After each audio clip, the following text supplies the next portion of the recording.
And we're live on the twitch.tv/the Xisuma playing Hermitcraft. Hi Jevin. How is it going? Oh, we got things to do today.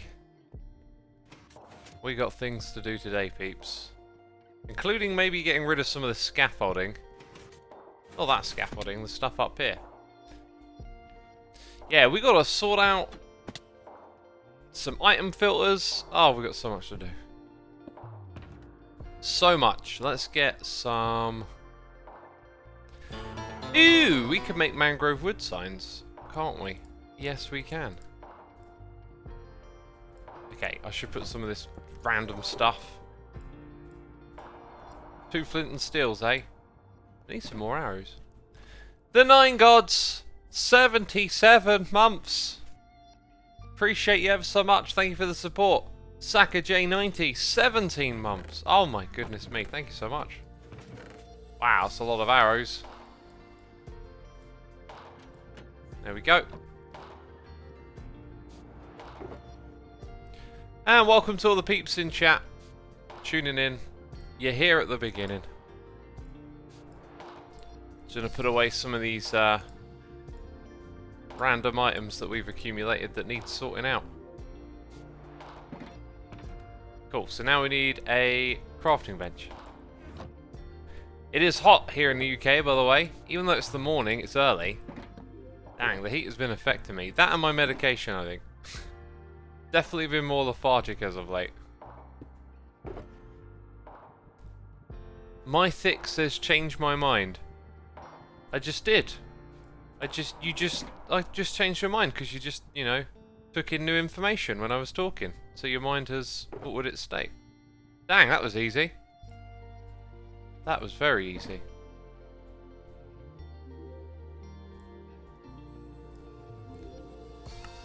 Oh, that only makes 2.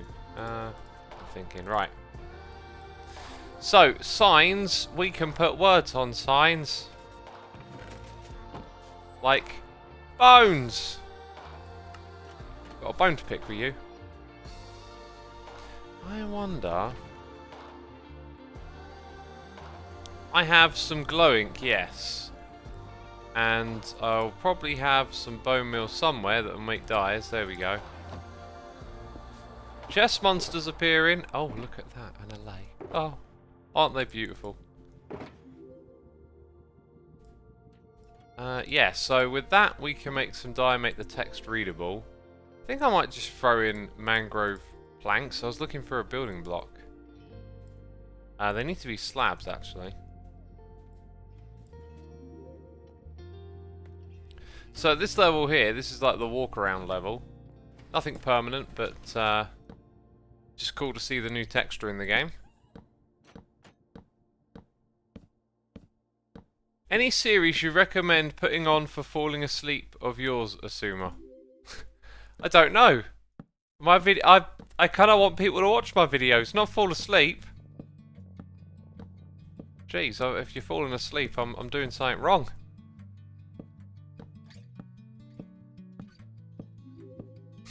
Robo says, I can't believe how nice the red is. It is a very nice, well done texture. Not the original either.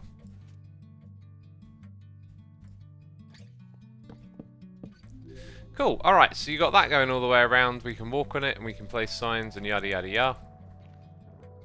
This is arrows. So we want some of this stuff. I'll actually get through a fair bit of this today. Oh, by the way, we recently learned that using this glow ink on signs contributes to poor FPS because the game renders like multiple layers for the colour. So when you put a dye on it, I believe it renders another layer, and then when you put the glow ink on it, renders another one. So I don't know how bad that is, like when it scales up, but I was thinking we're going to have loads of allays in this area, loads of items going around. And now we've got signs with things written on them, which actually contribute to FPS. Now, bones, arrows, strings. I mean, arrow, bone, strings, gunpowders. I feel like I've made a grave mistake. But why do you puralize? Why do we puralize? Puralize. Puralize. I don't know what I'm saying. But like, that feels normal to write bones and arrows, but not strings. Not gunpowders. I'm gonna take the S off all of them. Puralize, says Cuplex. Yeah, I can picture the word, but when I say it, it just feels wrong. Actually, I've got to admit, that's pretty readable right already, isn't it? Just, I think I might leave it. I won't do the dies, actually. Because it's pretty readable. By the way, I got a hot cup of tea here. Need reminders on that one, chat. Yellow Harold, welcome to the stream, my dude. Road trip through Sweden, the Baltics, and Poland. Awesome, man. I hope you had a great time. That sounds amazing. Rotted fleshes. Where are my rotted fleshes? Now, again, bottles, right? What is that? There's something behind that. Like, why do you want to sign some things not pluralized and some things you do? Ed the Alien, thank you for 12 months. A whole year. Wow. The time flies, doesn't it? Use different colours for different items. I don't have many colour dyes yet.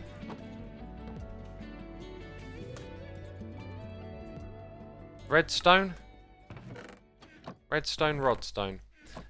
Here... Okay, bones again, sugar. Spider eye.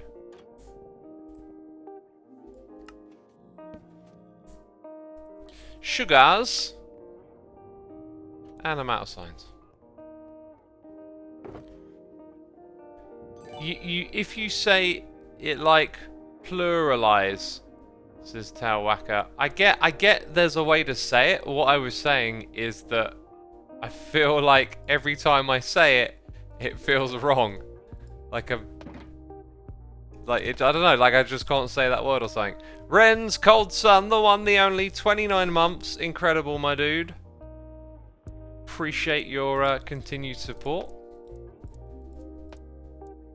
And thank you for 29 months. Who's your favourite hermit, says Royal Vic. Oh, my favourite hermit is X. Gotta be X, right? Definitely my favourite hermit. No, what do you mean? No, not me, the other X, gosh! Chat. Jeez, thinking I'm all egotistical and about myself. There's more than one X on this server. I do it to all sorts of YouTubers. You do what? To YouTubers?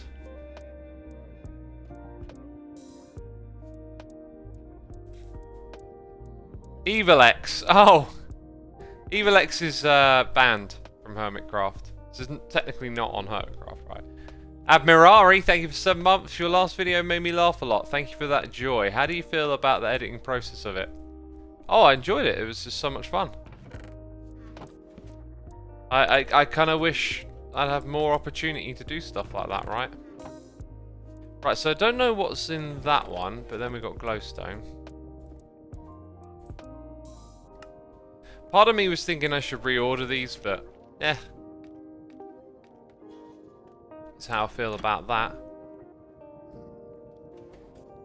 Sticks. Rotted flesh again. And glowstone.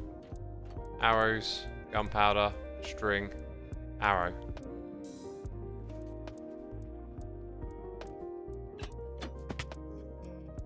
Is this the place where the LA disaster happened? Yeah, this is it. So it's rotted flesh, right?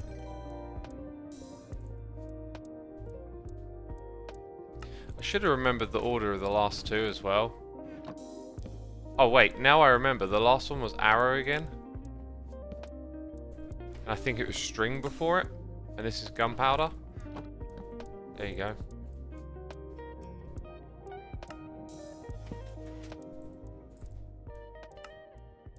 Cool. So what I want to do now is think about what ones do we want to set up more than once, because I'm gonna probably get this wrong as I try and count it. Like bone, arrow, string, gunpowder, rotted flesh. Then bone again. Arrow. String. Is it gunpowder, rotted flesh? So I think arrow has just cropped up one more time. Oh. Putting a sign in the corner is going to be awkward. Dang it.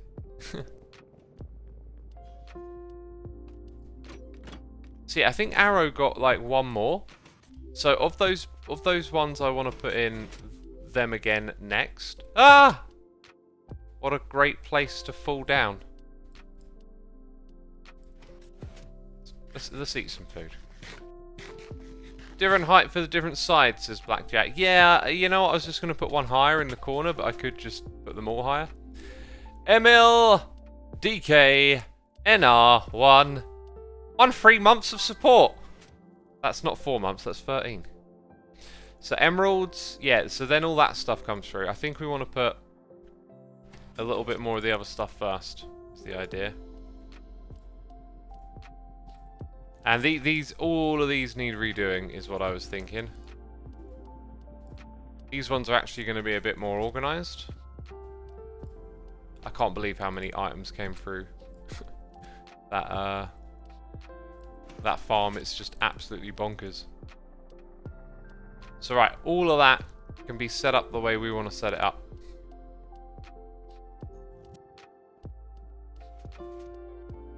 What are we at? 12 minutes? That's good. Some good tea drinking time approaching here.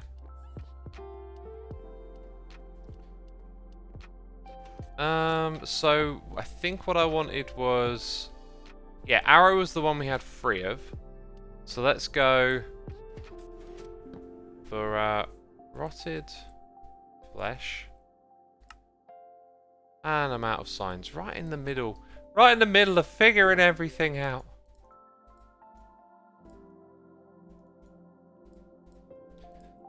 That many.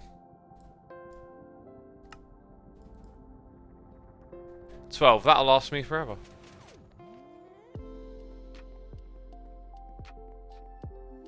Okay, rotted flesh. Bones. I feel like actually they'd be nicer lower down.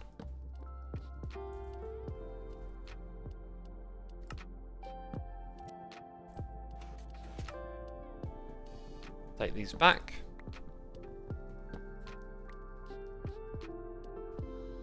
One more rotted column for rotted flesh seems a waste, to be honest, says Ural. You know what, you're right. Like, they're never useful, really, are they? So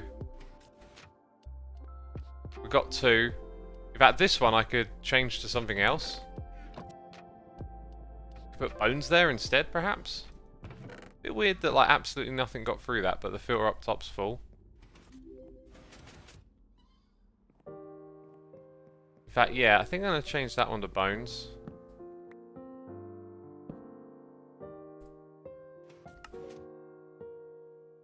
Right, and then we got bones again. I mean, bones is a big one. So I think gunpowder. I think I might leave it at that, actually.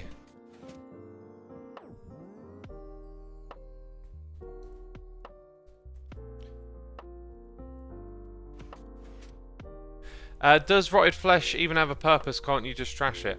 That's basically it, really. I'll tell you what. Oh, man, you made me think. You made me think. I could add extra filters that trash the items. There's room for it, right? They just don't go to storage. So we could say, after this point here, we don't want any more rotted flesh. We don't want money any more this one or that one, right? That's a better system. So bones, arrows, string. Rotted flesh just the once. Then stuff from the witches. Spider eyes up in there. Sticks. Yeah, I don't think we need this one here. I'm going to get rid of this. Right? And then we'll use the ones on the edge as a trash filter. I'm just going to put bones again, and I think that's going to it. Maybe don't really even need them over there. Because that could be... It now occurs to me that, like, you can put quite a lot of thought into this and planning. Like, if we dedicate a lot of this to emeralds, then it's like we can trash emeralds on the corner.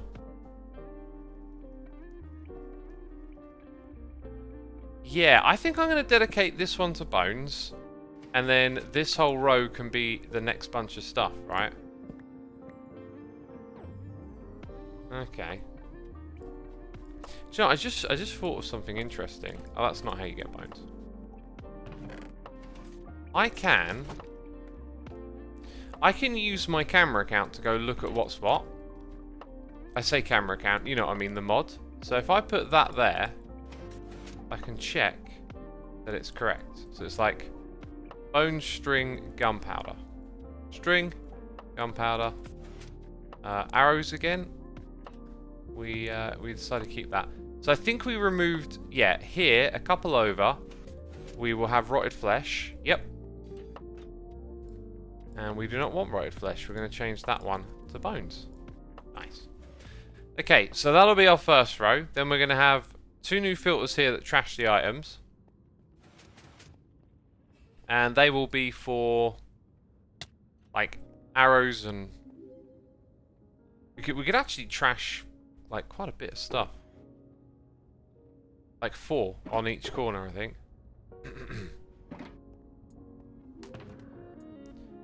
I guess we need all the redstone bits as well. This inventory is just... Ugh.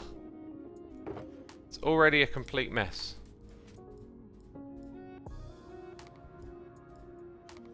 Yeah, I'll put those back in a proper chest. Proper shulker box even. Freak Burrito, thank you ever so much for 46 months. My Kettle Lab, thank you for 6.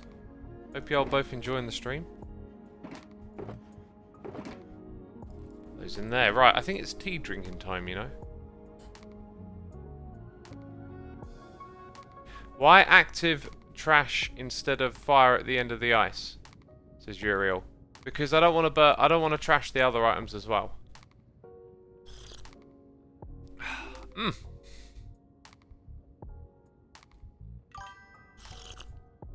That's some good tea. Evil Jaffa, thank you for 2 months. Greatly appreciated. Glad to have you with us here on the stream today.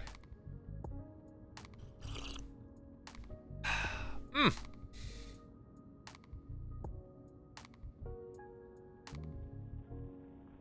got me a mint tea with some coconut milk today.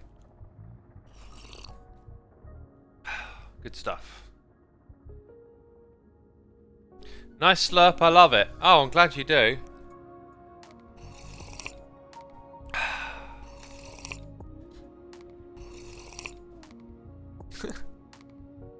There you go, how about that?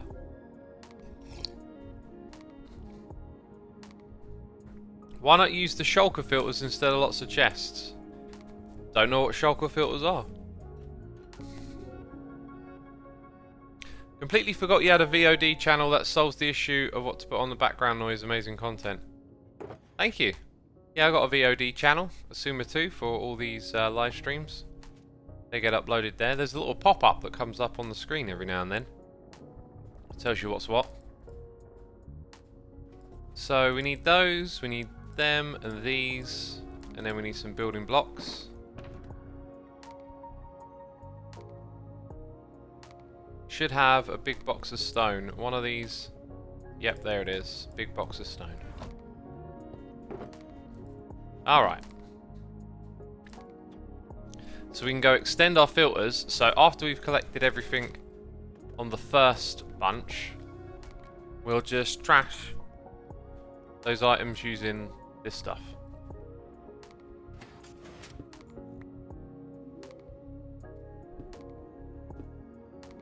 So you still need the filter, otherwise you're running the same problem. It might, you know what, it's actually possible to get 6 filters?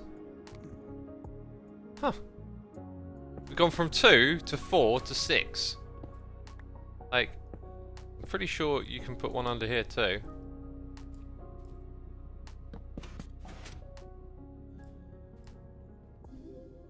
Love the editing, X, says Sean. I'm glad you did. I got so much good feedback about the editing on that one. Really good to hear. Yeah, so then we also need barrels, and then we need some sort of contraption to dispose of the items in it, which I think probably one clock. Handling a whole bunch of stuff is probably the way to go. Oh, do you know, now I'm thinking I can't be asked. It's like, oh wait, now it gets all sorts of confusing, because then you gotta fit more stuff. Maybe I should just let them go all the way around to the fire at the end. Like, you need a barrel, then a hopper, and then some sort of clock pointing into a dispenser. There's probably not going to be room for a smart one, so... Yeah, no, okay, bad idea, I'm done. I'm good. Let's crack on with getting what needs to be done today, you know. Pick all of this stuff back up.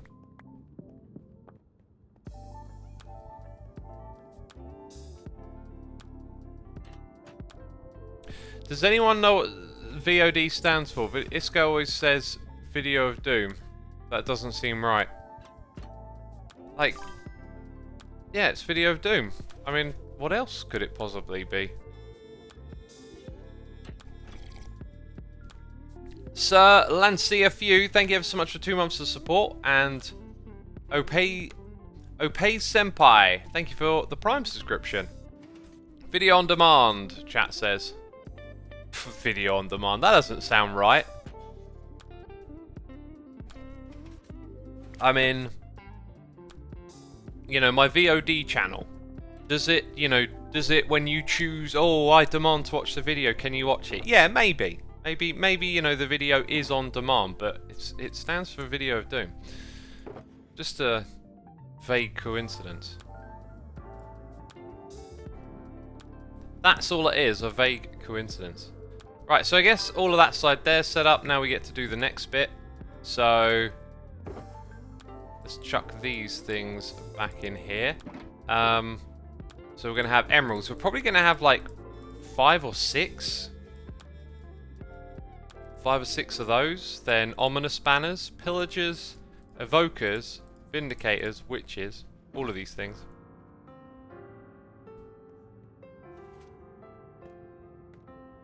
Video of Doom Guy, says Rastana. That is exactly what it stands for. Video of Doom Guy.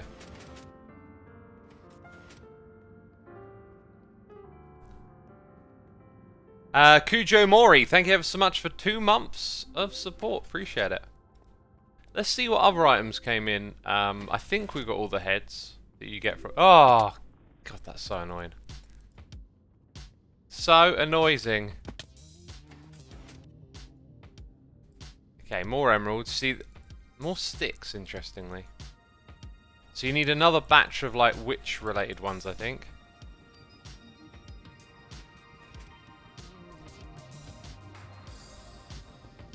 Yeah, I think we got a good picture of all the items that come through here. I'm amazed at the amount of sticks. Like, why did they get so split up? So that's all the heads. Okay, right. I think what we're actually going to do first is put all the witches' items in again.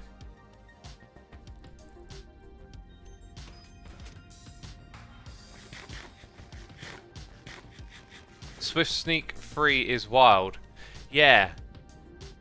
Yeah, I imagine once you start like actually playing in survival with it, you're gonna be like, ooh, this makes a difference, you know? Right, bottles is a witch item.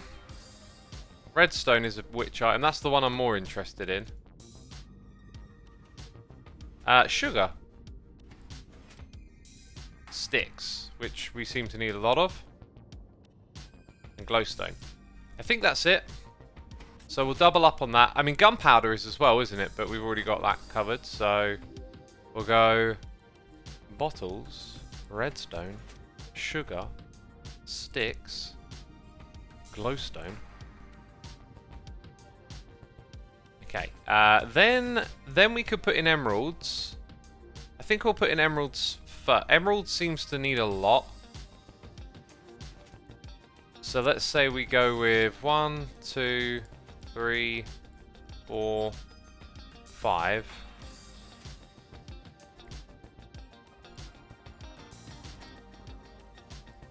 And how many does that leave us with after?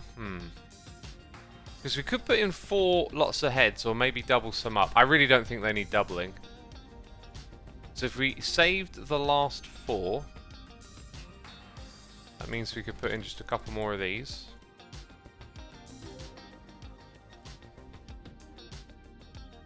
One, 2, 3, 4. Okay, so then emeralds, then heads. Which heads is next? No. Those ones. And then around the corner we'll put in some ominous banners. They seem to come through a lot, so I think I'll put 4 lots of these in. And then that's all of our filters done. And we can just start to like repeat some of the ones from over there in this space, I guess. So after this we will have the LA sorter. But it's almost like maybe I should just put the LA sorter here. Right? Like I could just maybe replace 2 lots of emeralds with, or the LA sorter doesn't have to go over the whole thing. Yeah. Maybe I'll make some adjustments here. Let's go up. What a relief that ominous banners stack, says the Thinky. Yeah, I guess so. Becca, thank you for gifting a sub to the Thinky as well. Jeez, timing right there. Pick a message from chat, then get gifted a sub, the Thinky. Be sure to say thanks in the chat. Becca, thank you as always so much for all you do. Appreciate it. Okay, so there is quite a lot of emeralds, but you do actually want to pick up pretty much that many. I think maybe what we should do is, did we put 3 of these in? 4. 4's a bit overkill. So I reckon it'd be much nicer to have the whole thing dedicated to allays. Maybe we just go with 2 and put that on the opposite side.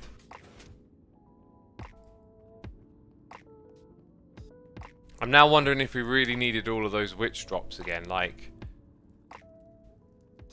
the sticks came through a lot. I feel like sugar. Sugar's the one that's probably the most useless. It's good to have a load of pre-crafted bottles when you do brewing stuff. Glowstone we kind of already get from the other witch farm, but that's not a reason not to use it. So I think we'll go with that. Get rid of sugar. So we free up 1 there. Then if we come all the way down to this end, I think I'm going to dedicate 2 to the ominous banner. That seems pretty reasonable. Then we'll go put the signs down the front, and I think we configured this thing. Why even keep the sticks as little ham? Well, they can be used as fuel. I know what you mean though, like you get to a point in the season where you're kind of like established, and then you don't actually really need that stuff. But anyway, I think we've got it sussed. So what we got to do is remember. Oh yeah, it works the other way around. Dang it! That's annoying.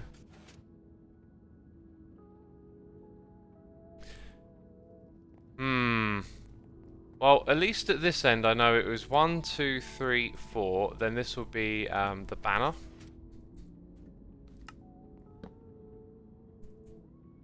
Then we had like quite a lot of emeralds.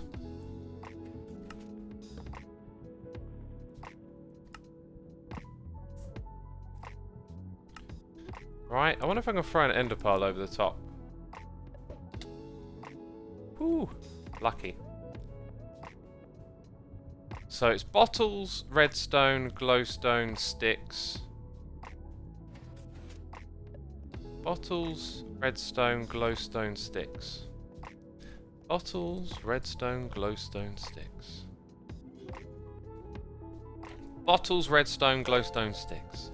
Don't throw me off with those noises.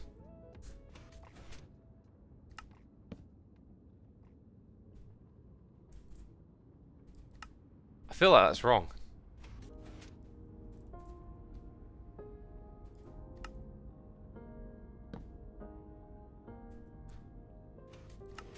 Okay, then we know these are emeralds.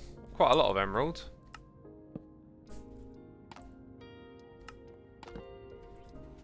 And then we need 4 more signs.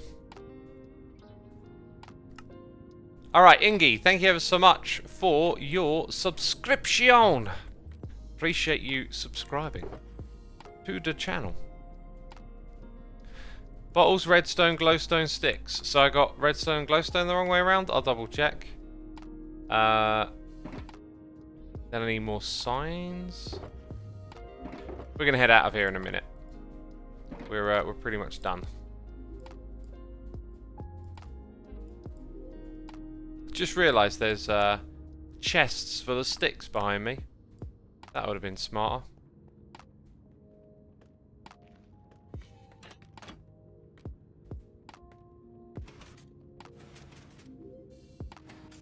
Let's go check it.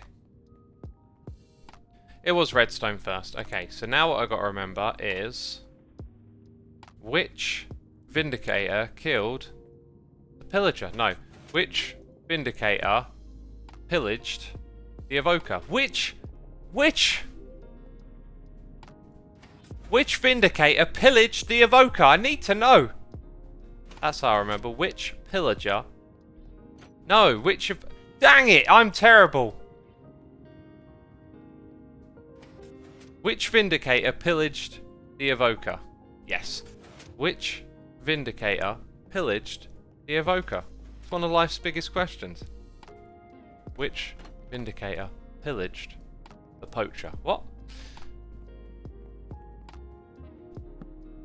Which? No, you Wally! Vindicator pillage the Evoker. Cool. Cool. You were redstone. You were glowstone. The cake is a lie.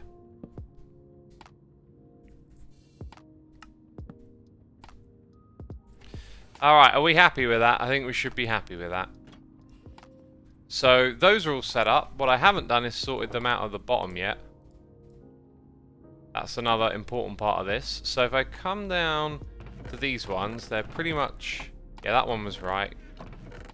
Did we get rid of arrows again? Nope. That was rotted flesh. Yes, all of that's good. Then we come over here and aha. Now things get messy. They get absolutely messy. Messy like Lionel. What? Okay. So we turn that into an emerald one. Very good. Yeah, and now you can see one of the problems is all of these items end up in these spots. Cool. So we go through them one by one. We know that this is all emeralds. All that comes out. Oh gosh, what am I going to do? All these totems of undying. Just going to have to throw them away. Which I really don't want to do. I think I'd like to just have a shulker box full of them, so... For now, we'll do that. Rotted flesh, you can go on the ground. Right, ominous banners actually have a spot here. Banner, over there. Are you the banner? You are. Oh, golly gosh. It needs to be done, though. Can't have disorderly boxes, chests, whatever you want to call them. I think I'm going to end up throwing a lot of these away for now. Right, and then we want to keep sort of like all of... Oh, gosh. I think I'm just going to throw pretty much everything away. Trying to keep some orderliness to my inventory, you know.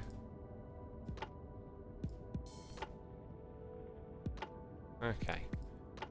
No, I don't want it back, funny enough.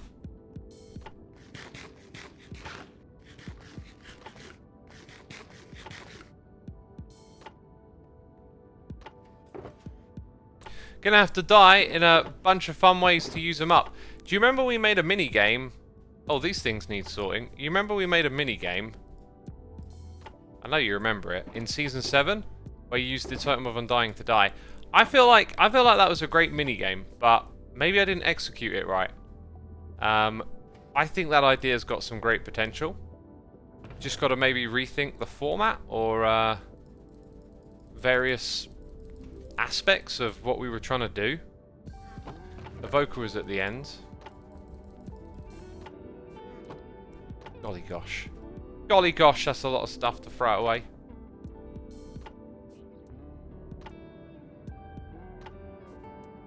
Come back down here, put in some of those. So yeah, maybe you could do like a sort of mini game, maybe like a mini game environment where you have some form of battling, dueling with deaths. We need to do a mini games brainstorming session at some point in the Redstone world.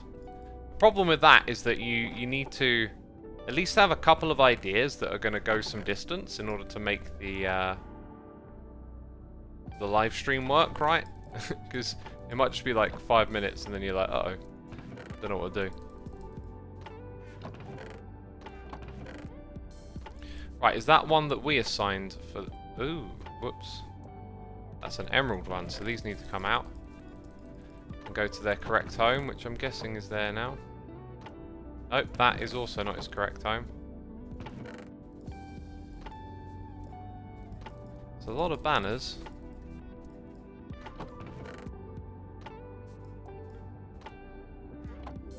Okay, we're about halfway done with that lot. Cool, that's filled up.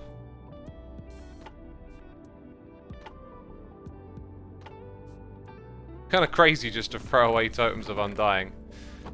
Ugh. Has anyone seen the latest Ian XO4 farm? That copper farm in the end? I absolutely love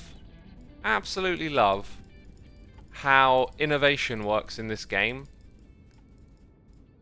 Like, seeing how we do things and think about the game and just overlook some stuff. Like, it's clear that, like, I think Ian, I don't know what their thought processes is. I'd love to know how they come up with this stuff. But I feel like they must really, like, sit down and study the assumptions that we make about stuff, right? Like, these copper farms have been built in the sky to take advantage of the spaces where zombies spawn, but just the must have had an absolute like eureka moment realizing that the end dimension is like already a perimeter.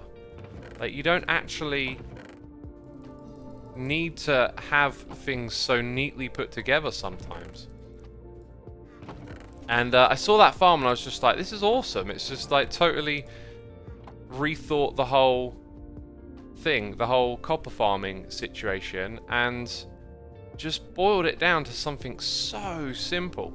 Even stuff like not putting in a filtering system is like really quite smart, because sometimes you are at a farm just to pick up like a small amount of items. It's really clever. It's just really clever stuff. And X, after throwing away most of your diamonds, nothing is crazy. Well, this is a whole different kettle of fish we're talking about.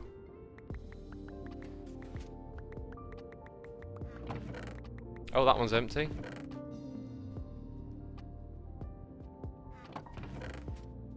Right, and now this is all ready to be properly sorted. I mean, I could keep some of these totems, but they'll come through so quick, it'll just be silly. You know, you can give totems to mobs. Oh, actually, I'd like to keep the emeralds. Although they're going to be massively disposable as well, right? Like, you can give totems to mobs. I wonder if there could be something fun you could do with, like, some sort of project or a bunch of mobs, like, in an area, and you keep giving them totems of undying, and you can do something fun and cool with it. You know, like I said a second ago about, like, sitting down and studying the game. We did a little bit of that the other stream where we looked at the potential sources of XP for a sculk farm. And I think the Guardian farm is probably the best one. I've investigated the hoglin, and unfortunately that one is also awkward because you kind of need the mobs to drop from above down when you make a sculk farm. And if you can do that with hoglins and they would work fine, but then you'd have to do a nether perimeter, I think, because of the distance. Like, it wouldn't be a crazy one though. It would be like 20 blocks down in the nether you'd have to figure out. I might I might revisit that idea.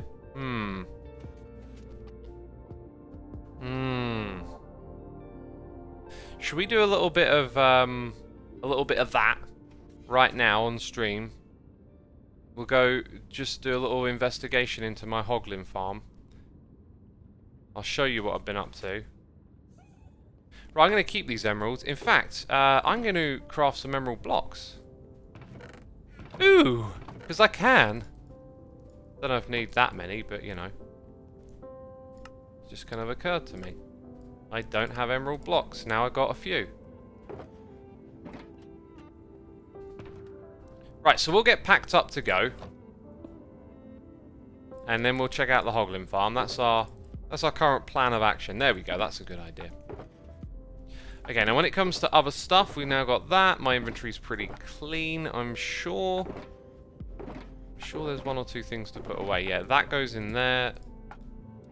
What have we got here? Now, all of that stuff stays with me. So, now we pack this one into here, and then we pick everything up.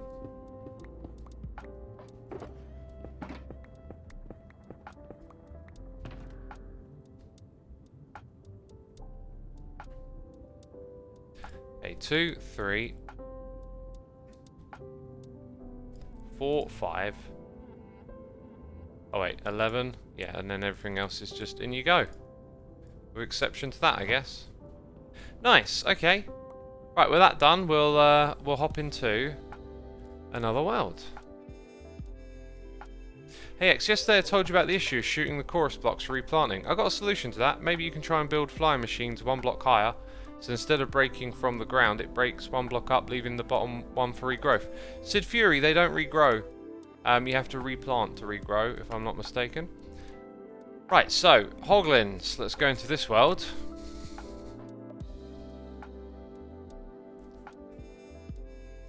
So yeah, like, you can sit down and just look at the elements of the game and rethink them a little bit, you know?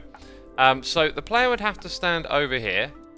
Right, so everyone's done like the Enderman on top of the sculk farm. That's the thing. This is actually working at this moment in time.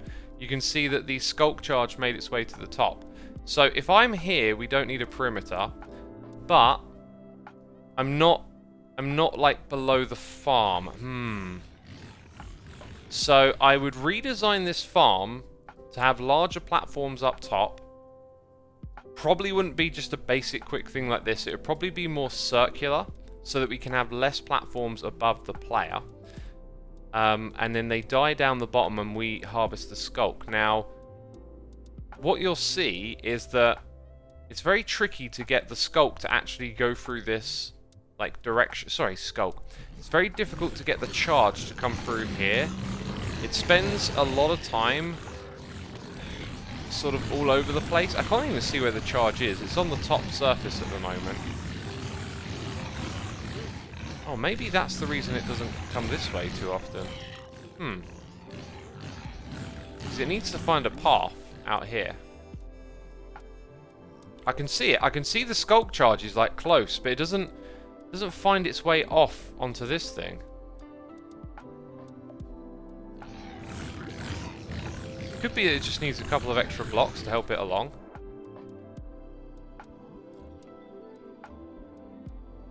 There's a lot of pigmen that gather here that have survived. I did have powdered snow in there at one point. As you can see, it's still on my hotbar. It might be smart to do this.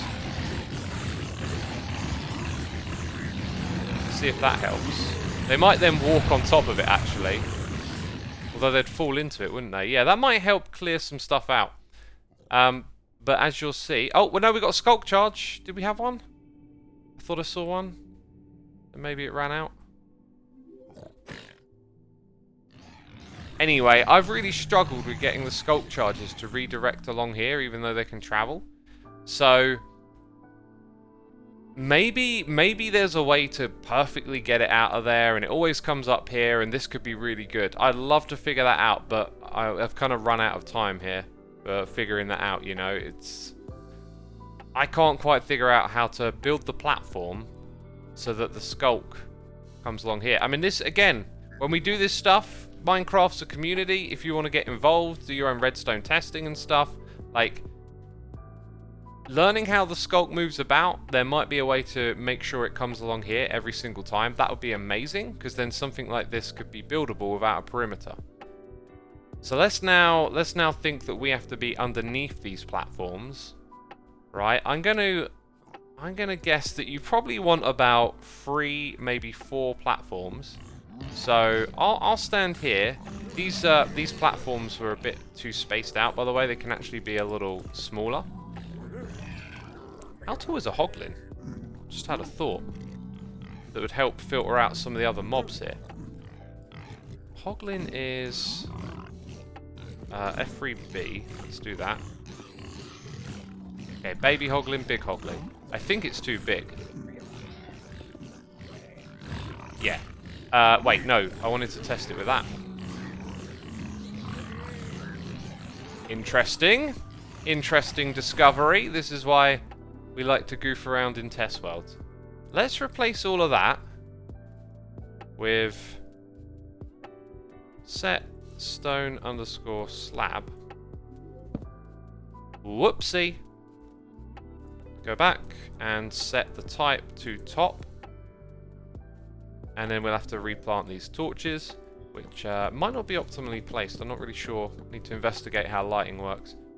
Yeah, okay, so over here, we'll do the same thing again.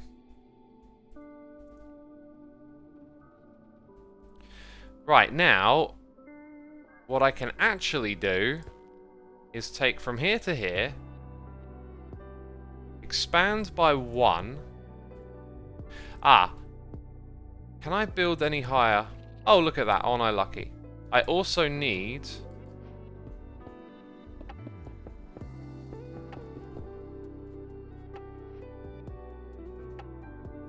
Yes, okay, that is... I don't know how this thing ended up not being right at the very top of the... Oh, we've got some changes to make, peeps. We've got changes to make. So, what did I... Hang on, let's start again. Oh, okay, now I'm just like... This is on Hermitcraft right now. I've gotten distracted. Let's expand by 1. Oh, okay, right. So, now... That didn't work. Didn't type it correctly. Then we're going to stack by, let's say, 3. I think 3 would put it pretty close. We go for 4. No. I think I need to shift it down by 1 block. Okay. So now we're going to go back to this. Hang on, let's check it. No, something's wrong here. Something is wrong. Do we need an air block? Okay, stack by 4. Hoglins will spawn in there, right? That's another thing. Do they actually spawn? Because they can fit. And then we have an issue with the trapdoors. Oh, it's always something, isn't it? It's always something. It might be possible to create an alternative to that. Okay, let's just undo everything. God, it's supposed to be so simple. And then you overlook something. Also, the Hoglin's pathfinding wasn't working when it had the slab above its head, so... Yeah, I'll have to look into the optimization of these platforms another time. But one thing that I did get wrong when I put these out is that I put them too close together. Oh, sorry, too far apart. So if we expand by 1 and stack downwards by, let's say, 3, that you can have them like that. Let's stack upwards by 3. So all of the platforms can exist like that. So that's 1, 2, 3, 4, 5, 6. 6 is more than enough. Oh look, it found a way out of this area. So I'm going to get rid of this. Right, and then this thing here needs to be moved up.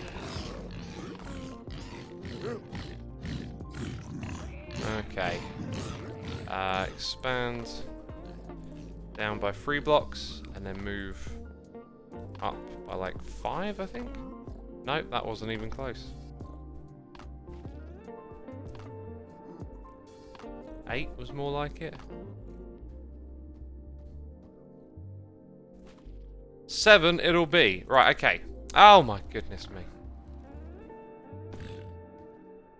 So let's say that's our farm right here. Then we're going to use the catalyst to bring the sculk to us around this area. So if I go... No, what am I talking about? I've done this bit wrong. Let's undo. This would actually be lowered, not moved up. So we would go from here. Right, I'm going to stand about here. Slash TP Xisuma downwards. Minus 20 blocks. Now the distance is actually 24.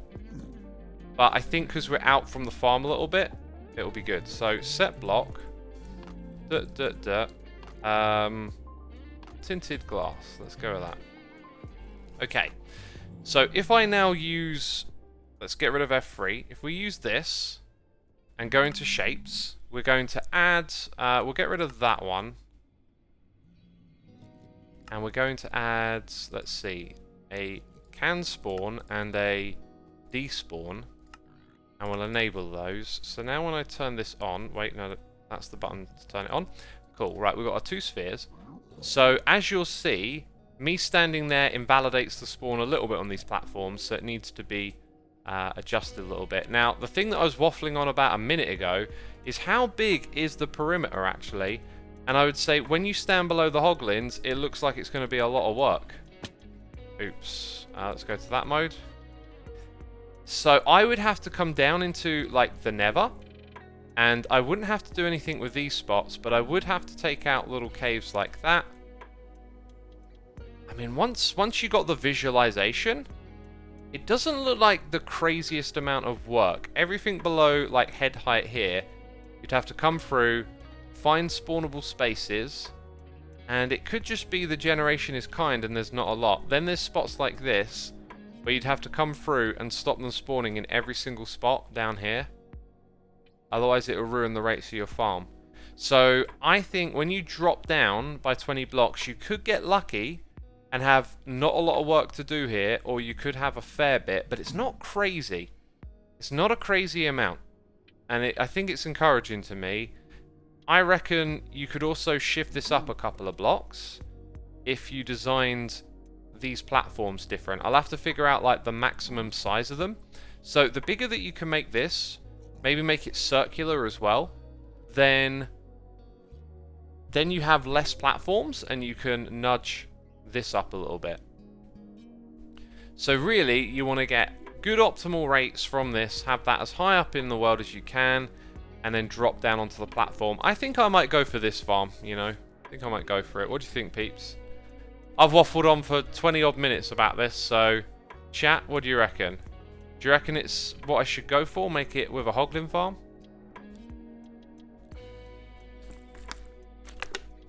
Hoglin farm, the size is already overkill. Yeah, it might actually be.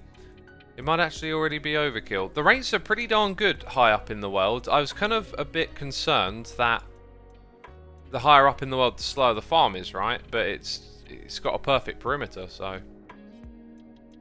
Is there a reason you don't AFK above the farm, says DRC? Yeah, because you have to get the sculk from below it, right? Like, this is what I was saying. This isn't very reliable. So, either, like, I don't think I can figure it out, but let's say someone out there figures out how to perfectly redirect sculk charges into this, then you could stand, you know, level with the farm at the top of the world. That means no perimeter. Since you can't do that, we've got to stand below it to get the sculk. So that's kind of it. Anyway, let's read chat. I think you should use it. Yeah, I think so too, just to do things differently, you know? Go for it, even if it's not the best, it'll be fun. That's a good attitude. Doesn't have to be the most efficient thing. Can you push the sculk with pistons, says Blackjack. You can, but you can't push sensors and catalysts. So, sorry, not catalysts, shriekers? I forget which ones generate. So I want to get those as well. So that's why we have to be at the harvesting part of the farm. And we can't move those to us. Why do you have the stairs between the sculks, says Esper? This is to direct the sculk charge. So the sculk charge goes one direction up to the top.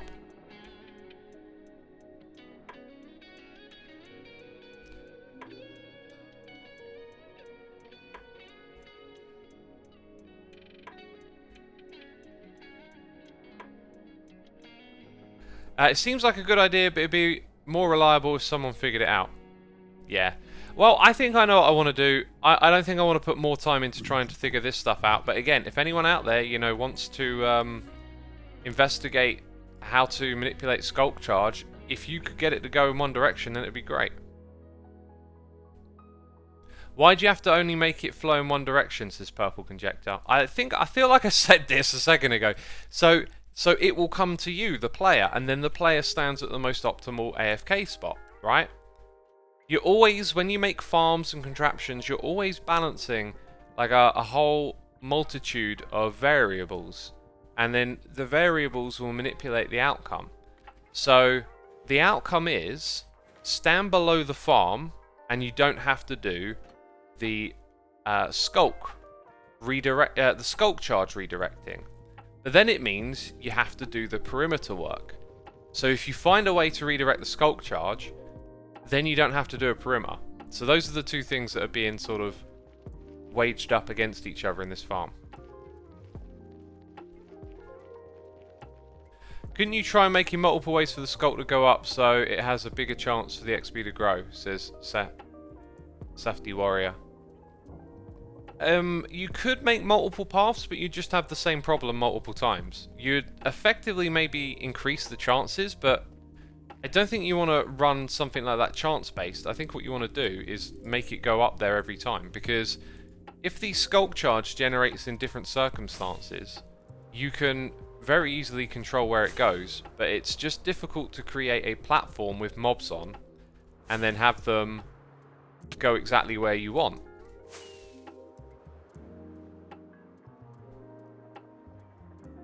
Not sure what was attempted. If the sculk highway was wider, we would get better rates. You'd get better rates through chance. So what I'm getting at is if you can perfectly manipulate the why were these signs left and then I don't know who did this, but they cut out the paths.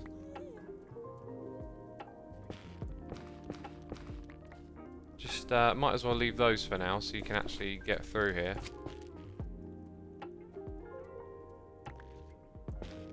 I don't know, I'm just going to put these blocks here, right? There we go.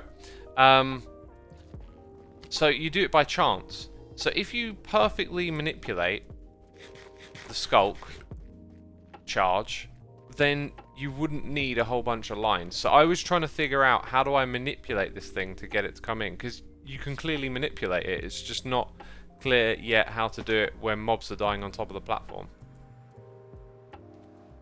Mouthy says, begin the one-way lines where the pigs die so the charge doesn't have to start underneath the mobs. If you know how to do it, man, like, go for it. And as always, peeps, you can reach me with Redstone stuff on Twitter. Ilmango showed a video where you see a working sculk charge mover. Maybe that would help. That's how I came up with the design that you saw there. That was just from Ilmango's video, right? Like, he showed how to do that, and then I put it together so you can move the sculk charge. But it doesn't show you how to take mobs that are dying on a platform and perfectly redirect the sculk charge. That's what we don't have.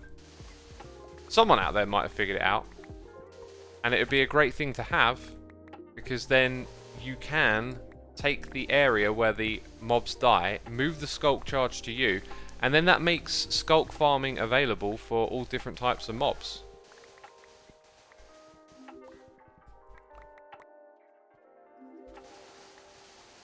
Xisuma, who is the player with the most channel points, and how much channel points? We've got someone who's got 1 trillion channel points,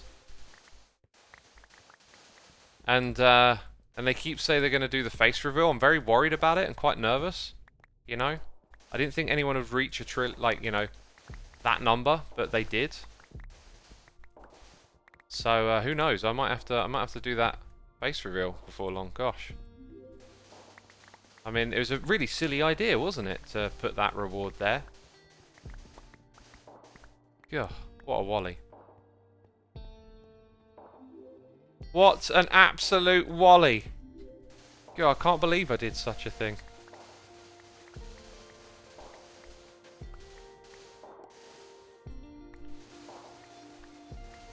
Maybe combat the mobs to die on a single block above the sculk catalyst, and we'll only have one way to flow. You know what? It's our next Redstone stream. We'll do it. We'll do it. I won't rush into building the sculk farm. I really want to do some stuff on Hermitcraft with it, but I'm trying to take everything slower this season and just like a little less of farms. Well, you know, I love building farms. Is what I'm going to do, but like just a little less rushing through the tech tree and stuff like that. We're going to build that like mega all-in-one farm soon, which is going to be, I guess, a rush on that. But yeah, I don't have to like rush into doing this, so it's a good one for the Redstone live streams. So I'll go and add it. Investigate mobs dying and controlling sculk charge. I'd really enjoy doing that, I think. That'll be a really fun little thing to do. I'm also considering, like, I keep thinking about it, but I'd like some feedback on it. I don't think I want to create like a Redstone plot world again. I think that would be just too much to ask of other people, and it would also be like a commitment again, whereas I've been trying to like wind down some of my commitments. But I'd love to get other people involved. It's so helpful to Redstone with other people. And we constantly like get ideas from chat and stuff. So maybe like I was thinking maybe like a little invite Redstone world or something, and we use that in the streams. We go onto the Redstone server and do stuff on there.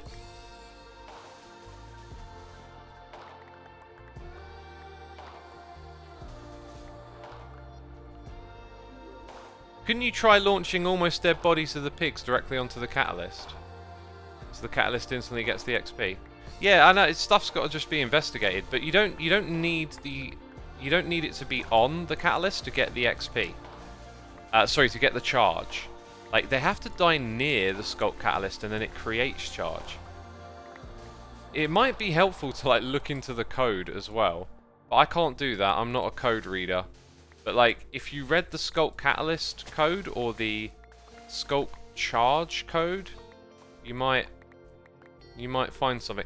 You know what, I say I'm not a code reader, but it's not like I try and read it. Like, it might be worth having a look at and just seeing if I can understand some basics. Damn.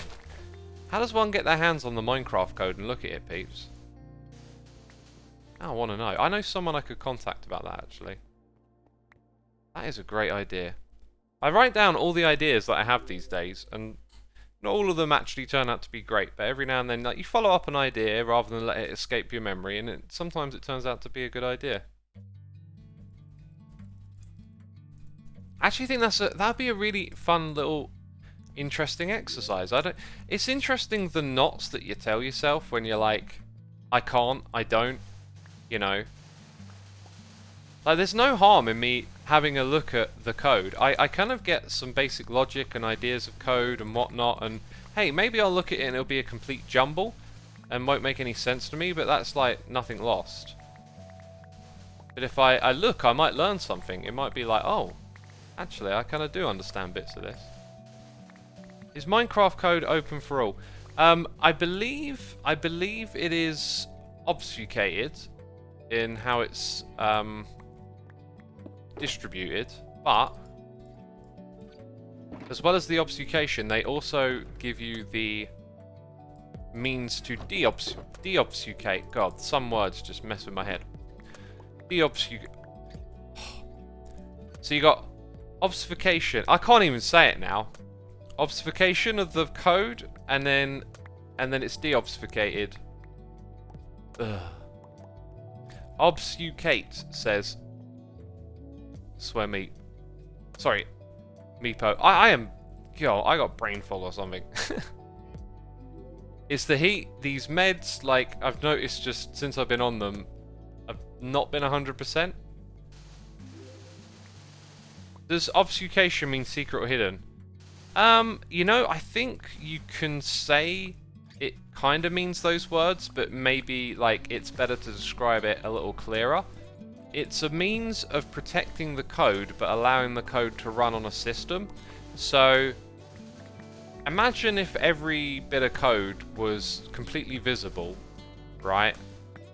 This would be like open source code. So some people create open source stuff, some people don't. But like if you're Microsoft, for example, and you've got, you know, Office and Word, and I imagine all that stuff is not open source because it's a product that they sell. So it's like their code is their product, therefore they need to protect it. So you obfuscate the code, meaning that the computer can run it, but you can't look at it.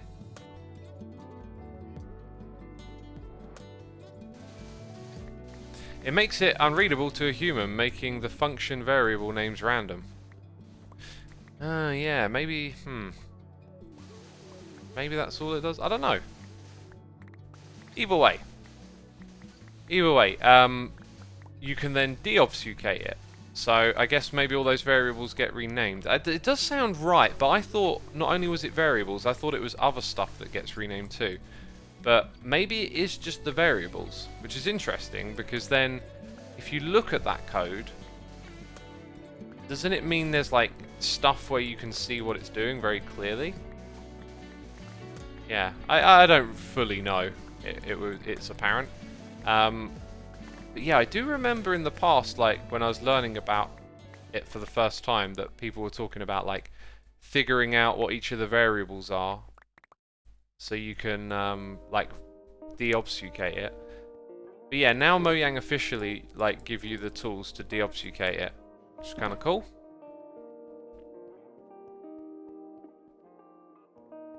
Everything that can be renamed is renamed. Class names, method functions, constants, variables.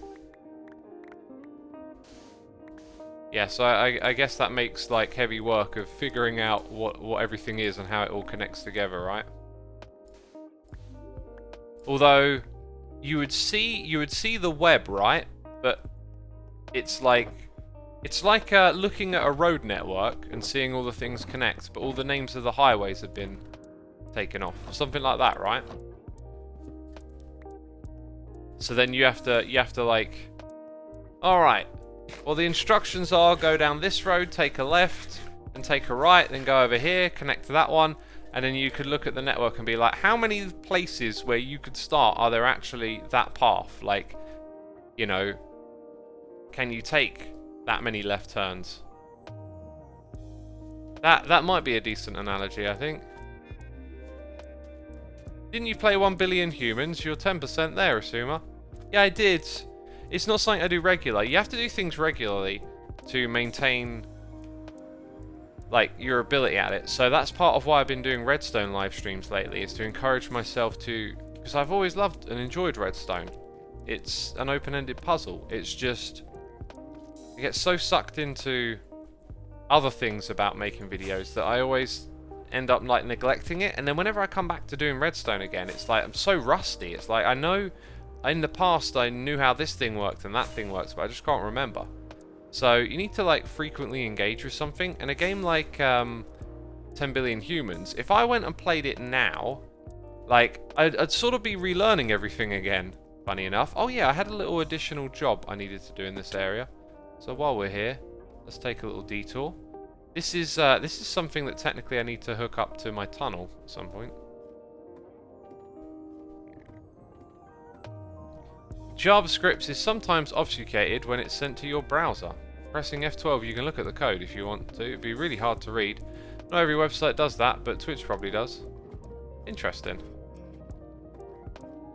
That's good to know. Might have a ponder sometimes and have a look at the code. And ooh, look at that. That's good. Is this doubled up, or is it just... I think it's just one set of chests.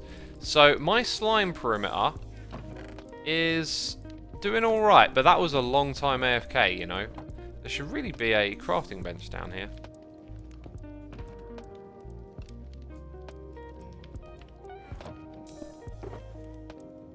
Okay, let's grab that. I think I'll leave that there. Yeah, I do want to finish the perimeter so it's like fully lit up at some point. Might do that today. I always feel like I've got other stuff to do, but it's got to get done at some point. I think we will do a little bit today. I think we'll have time, because I don't have like other pressing stuff really to do. So we can do what's fun in the moment, right?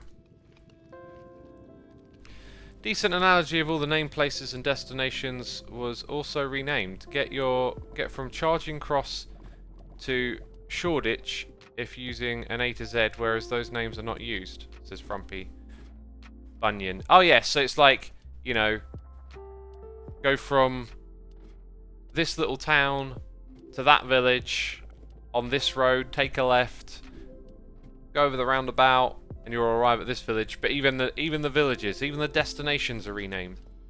Yeah.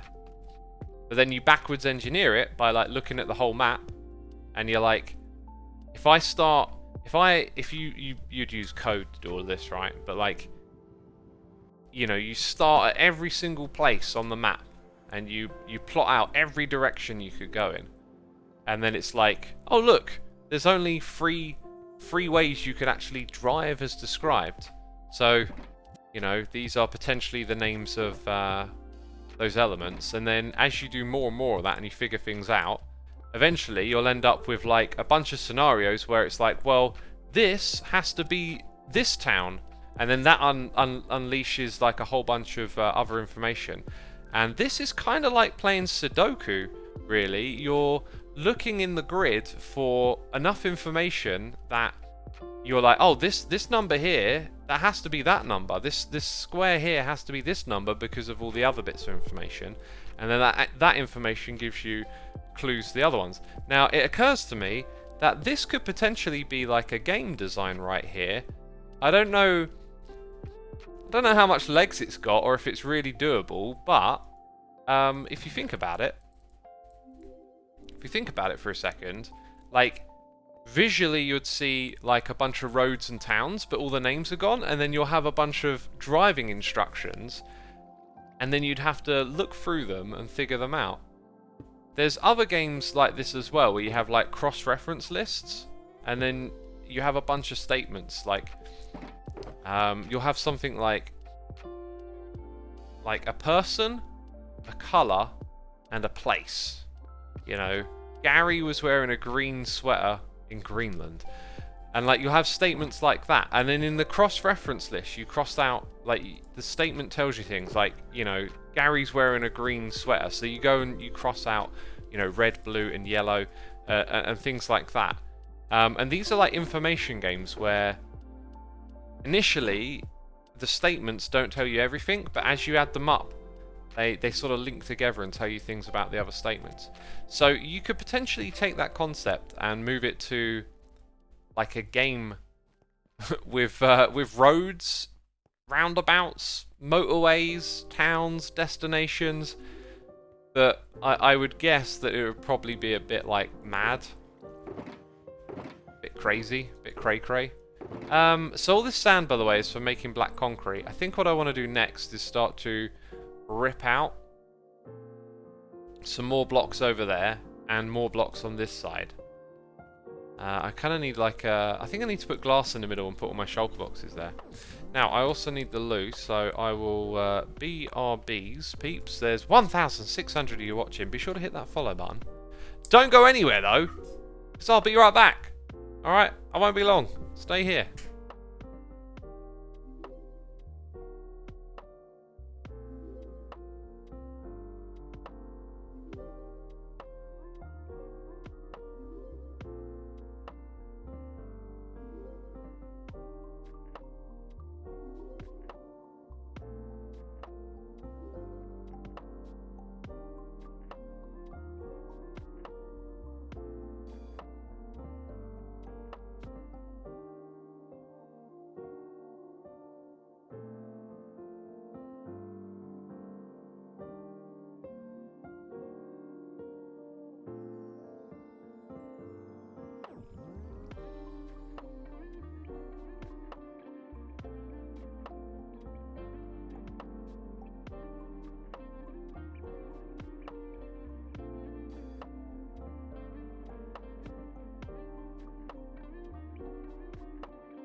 Well, I'm back. Hey, hey, hey, hey, hey. Hey, hey, hey, hey. I'm back. I need to hydrate. Excuse me. Curl says, any thoughts on the recent AI news, the Google stuff, and the Western leaders being trolled with deep and fake technology? Oh! Thoughts, I have them. Oh god! I left the thing up. Tragic. Tragic. Oh wait, I was going to do something with glass, and I probably need more glass. Let's just chuck some of this in for smelting. Just sort of remembered where I was at. My brain was like, let's do this. And then it's like, oh no, we were going to do that. Yeah, I have some thoughts on it. But, I don't know. There's a lot of, like... We talked about it a little bit before. There's a lot of backstory, I guess, to the whole... The guy coming out and talking and all of this. And... I think since I last talked about it, I've been really impressed. Like, I watched an interview with him that wasn't, you know, there wasn't someone sort of trying to make him out to be an idiot or anything and just let him, you know, speak his mind. And it's clear he's actually really bright and intelligent and stuff, and that he's trying to also get people to talk about this stuff more because of, you know, he's kind of quite accusational of Google, like, not having the ethics in place with what they're doing with AI. Like, they're not considering... Oh, I already had a load. The ethical implications. But Google actually has departments that handle the ethics of the AI stuff. So, it's gonna... You know, you hear information in a vacuum sometimes. It's like someone says, hey... We need to talk about this because Google isn't considering the ethics of creating sentient AI. Well, they actually have a whole department dedicated to that, full of philosophers and whatnot. Well, philosophers. People that are educated in whatever's relevant to it. FW Games, thank you for 37 months. Appreciate it, my dude. How's my day been going? It's alright, it's alright. They have an ethics board, but... Wasn't it embroiled in a scandal for like the last year or so, says Embravius. I don't know what scandal that would be. If it's the one that this guy's created at the moment, then I'd say it's a bit dubious. Don't think I actually need this much, but I'll get it for future use. So anyway, it was nice to hear him talk, speak his own mind. But again, all information, all opinions, you're always hearing stuff in a vacuum. And it's so easy to get, like, sucked into it. So, you know, he's talking about how this is also about him bringing attention to, like, what Google are doing, and Google aren't doing enough, and all of this. But, you know, apparently they have a whole department dedicated to this stuff, and that department doesn't agree with him. Anyway, one of the most convincing arguments that I think I heard recently about this whole thing. If you go and read, like, the examples the guy who's saying this thing is sentient gives, you can kind of be persuaded and pulled into this space of thinking, yeah, you know, this is very interesting, the things it's saying. But everything that it's saying is trained on how we talk. It's sort of trained on the psychology of us as humans, right? And all our interactions together. So it's going to kind of by design be able to appeal to all of that within us. Now, the thing that he doesn't talk about is that if you also ask the AI to convince you that it's not sentient, then it comes up with all this language, use of language, again, very convincing. Of course I'm not sentient, I'm computer code, you know, I'm running off a large data sets of human language to give you the correct answers to your question. You know, like, you can have a conversation with it, lead it down a path so it'll convince you it's sentient, and then you can do the opposite. It can convince you it's not sentient. So I kind of went from being like, yeah, this is like nonsense, it's not sentient, to maybe, and then now I'm back on like, I don't think it is. But I do think we need to have discussions about this stuff. I feel like there's stuff happening in the world that just isn't like a big mainstream conversation, and I feel like understanding the cyberspace, the value of your data, and things that are being done with it, and stuff related to AI. I feel like all of this is like a conversation more people need to have and be educated on, because it's just going to have such a big influence in the world. Such a big change. Exoskeleton says, I feel before we worry about how ethically Google treats its AI, we should worry about how Google AI affects real humans. I think both at once. Both at once. You know, I know you're not doing this. I think that's a good point. But sometimes you have like these bad faith arguments where someone says, you know, we need to go to Mars and make us multi-planetary so that we can survive things like an asteroid hitting planet Earth. And then people turn around and go, but yeah, you know, solve world hunger first. And it's kind of like, you know, dismissive. And I feel like, you know, wherever you spot a problem, if you're the person to like go out there and try and solve it, then go for it. Like, we should solve all the problems in sight. And one of them is how AI affects humans. So like, I'm not saying that we should talk about how Google treats its AI and not how AI affects humans, but like, let's talk about both. Let's talk about all of it. And another thing about the whole, you know, solving world hunger instead of going to Mars thing is that sometimes people don't understand that like, solving world hunger isn't just about throwing money at a problem. Like, the reason most people starve, I think this is accurate because I've heard it said quite a few times, but that I don't know how you verify fully this is accurate, so take it with a pinch of salt. But supposedly, in this day and age where we are right now, most people starve not because of a lack of money or how the wealth is distributed, but because of war and politics, and like, and starvation is used as a tactic to control populations, and in some regions of the world that's why people are starving. And you know, like, you can't just like take money and, you know, click your fingers and now political problems are solved. That's kind of not how the world works. So yeah, I look at it like, yes, there are lots of problems, but like, if there's one you think's really important, like, you know, let that be your calling. Go out and figure it out. Like, go and try and find the solutions, because there are loads of problems, left, right, center, up, down, behind you, in front of you, that's all we do as humans, really, is just solve problems, right? Like, life is literally just solving problems constantly. Like, what is your day like? Oh, you gotta eat, you gotta exercise, you gotta go to work, you gotta do this thing, you gotta do that thing. It's just a series of problems you're always solving, and that extends to like society as well.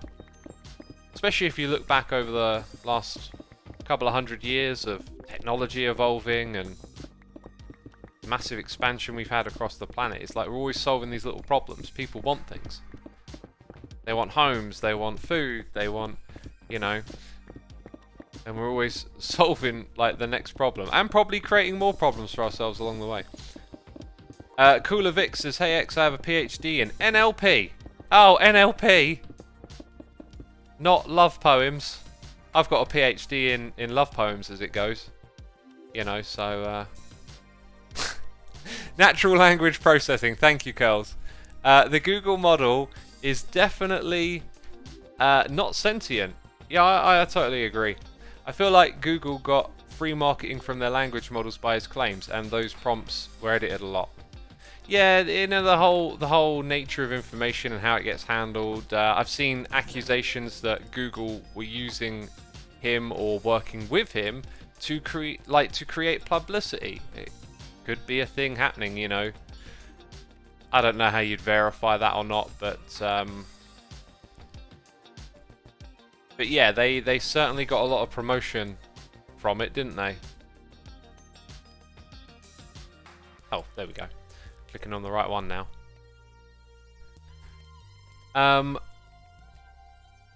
Yeah, they got a lot of free marketing. Lemanoins raised issues he had about AI bias and AI colonialism. Those were very interesting in that interview. That was super interesting and important to talk about, though. People should be made aware of those dangers.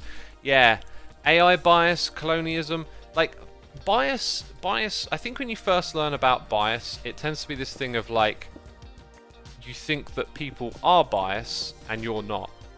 Is sort of, that's how I learned about it. It was like, I have all these opinions, but other people are biased, right? And it took me a while to realize, oh no. I'm biased too. I'm going to switch to standing. Like, bias is sort of everything. Everything has a bias. Even when you try to be completely neutral. As I said a moment ago, nothing happens in a vacuum. Everything's linked, related. If you look at the mechanics of thoughts and opinions, there's connections and weights that influence. Desk animation, please. That's for when it goes down. I don't have an up animation yet, you know? I'm going into standing mode now. I'll join you standing, says Inqui. Awesome. Awesome. Right, yeah, so like bias is actually kind of the default, right? And obviously there can be slight biases and strong biases.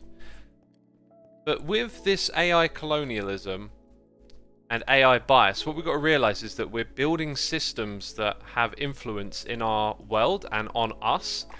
And the nature of these systems, the data sets we train them on, they can have big impacts on certain types of population and people. For example, have you ever heard about, and it sounds absurd to say it, but when I explain it, it'll make sense, but have you ever heard about racist sinks, right?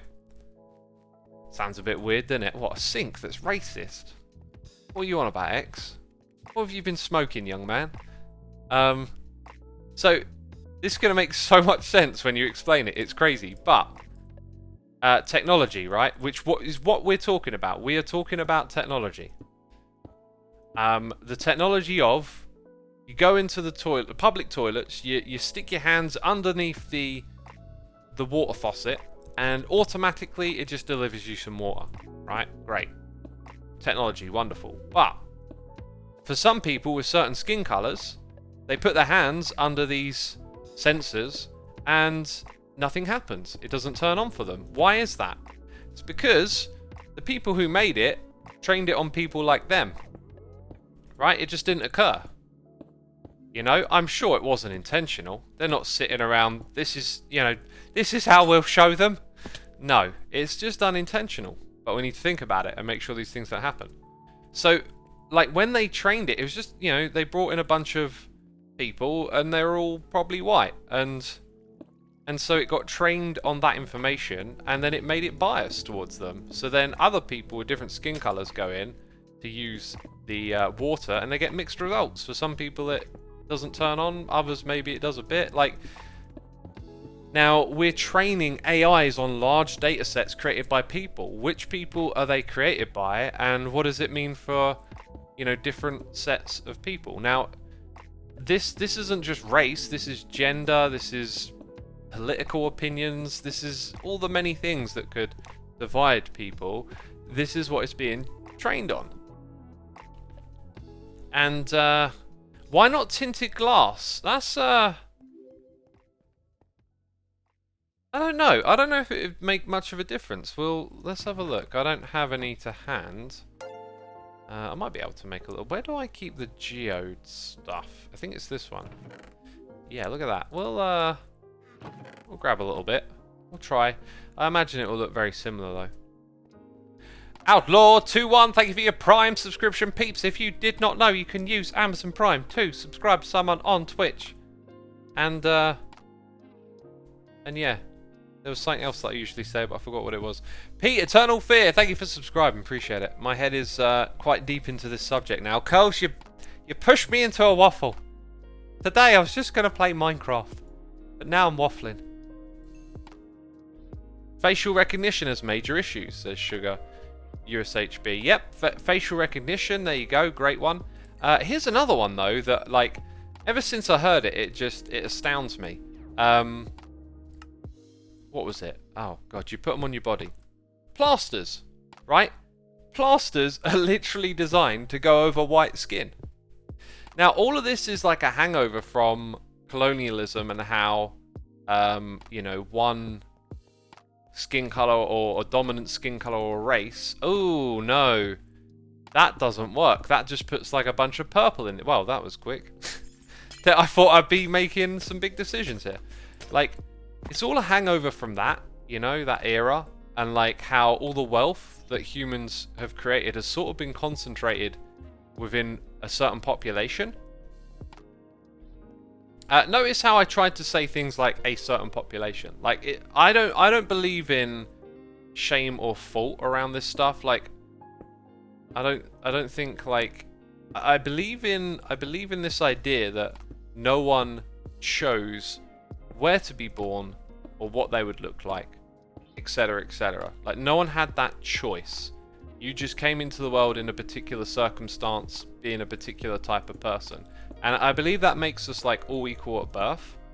And so I don't believe in like inheriting the sins of people that came before you.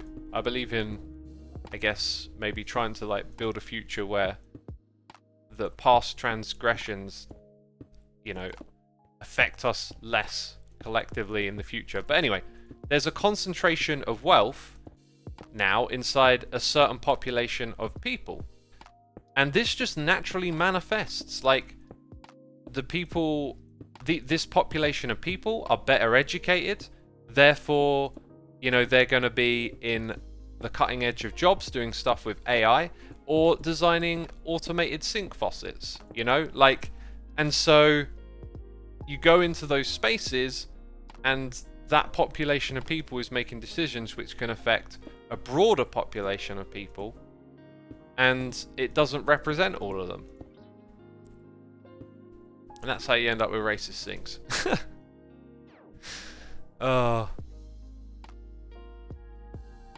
Why label someone by colour and not like you are saying, like yourself, you know? I go the route you are, says Viral Plague. I think there are times when it's appropriate to mention someone's skin colour, but usually that's like, in the conversation we're having right now, it's to point out that there are differences between us, but we're all equal at birth.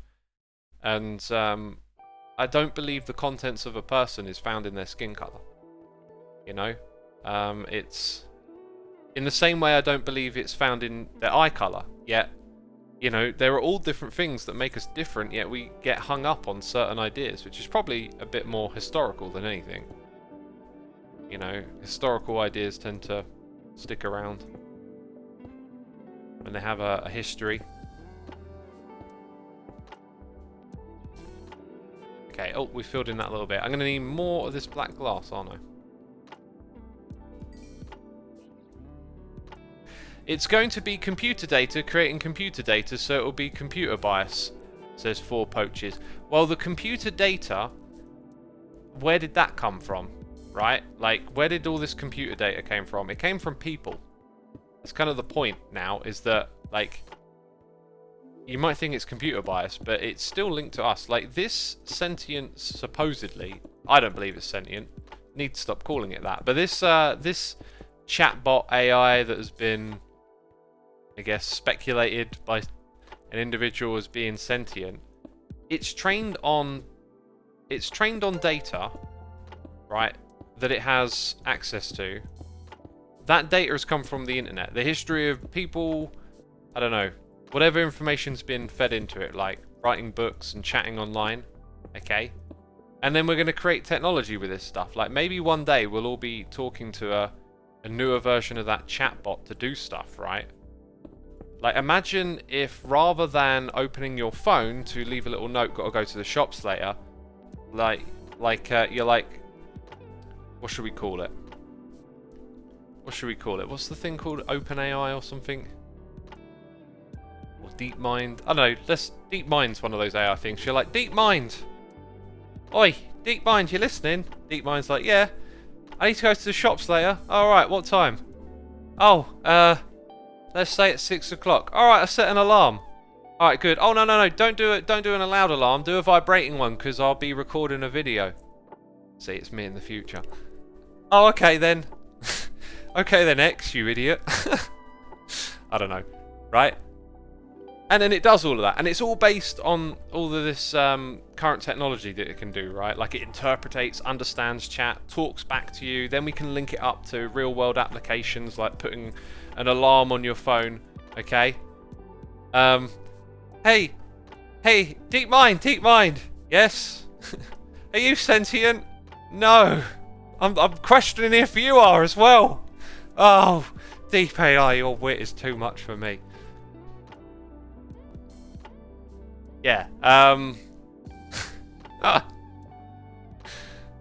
that's not particularly a futuristic idea, says the Thinky. That's the point. It's right round the corner. It's almost here. You can already do it with Alexa. Alexa, set a timer for 3 minutes when I'm making my coffee, you know? So point being, sounds great, this technology of like, you know, talking to a chatbot or whatever. This is all trained on data that we've given it, and that data is, I believe, from people talking online and whatnot. So what does it mean for all the people that don't have access to the internet? 39% of the world hasn't been on the internet yet. When it's their turn to come on the internet, like the technology is going to be built off of different situations from theirs and different experiences. Robos says, worried you set off my Alexa. Alexa, play death metal! Oh, I love that one. God, that got someone out there.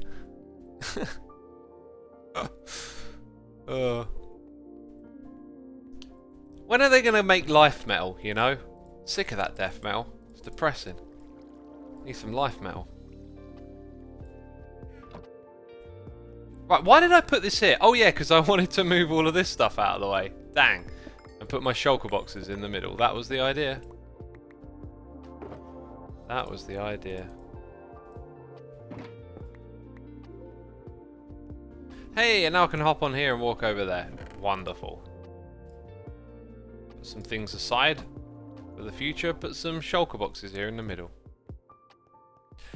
This right here kind of needs, you know. The Thinky says Christian metal. Christian metal is a thing, sometimes known as white metal when it's like black metal that's Christian black metal, like a total oxymoron.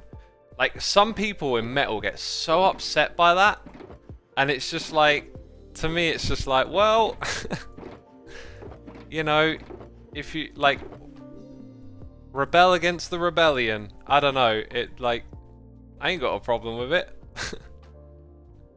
It amuses me how much that can rile up some black metal fans, that there's Christian black metal. Like, don't take it that seriously.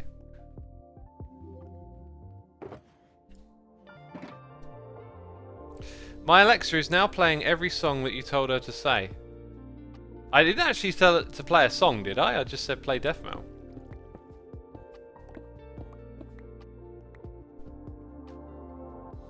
Carl says the gender bias of Google Translate when translating from gender-neutral language was pretty shocking as well. They took a long time to fix that.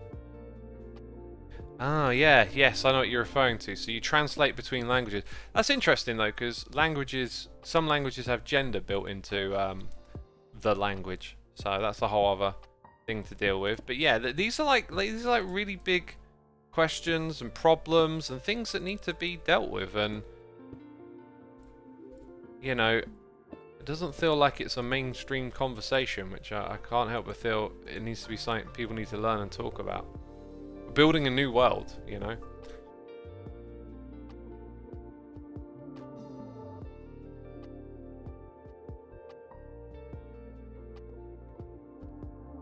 What really gets me as a metal fan is that those that say certain bands are not metal because it's not the most extreme of extreme metal, says Mad Doc. Yeah, that also exists though in the other direction as well, where like people have basically people have different ideas of what metal is and project it. So like, you know, I know there's like some metal communities that like love Black Sabbath and Maiden and all this new stuff's garbage or whatever. You know, like it goes in different directions. It's elitism and it's gatekeeping a lot of the time, and it sucks.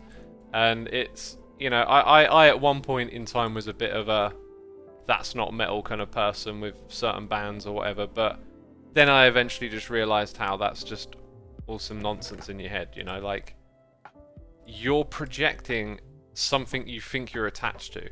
It's like you think that metal represents something about you and you're a part of it, and then you get defensive about it, and it's just a psychological thing, really. I think people will do it with other things as well, other things that you can be into. Where does coal go in here? Coal goes in there. Now don't be like, oh, X built an automated sorter, sorts them manually. Hey, when you're standing next to some stuff trying to clear out your inventory, you don't always have to dump it into there. You can put it back where you want to, if you want to.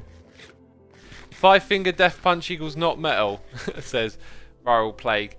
Now, I'm not a fan of 5-finger death punch, but like, I'm not going to be like, I don't have any attachment to what someone else calls something or not metal, right? Maybe I'll have a take on it that's more like,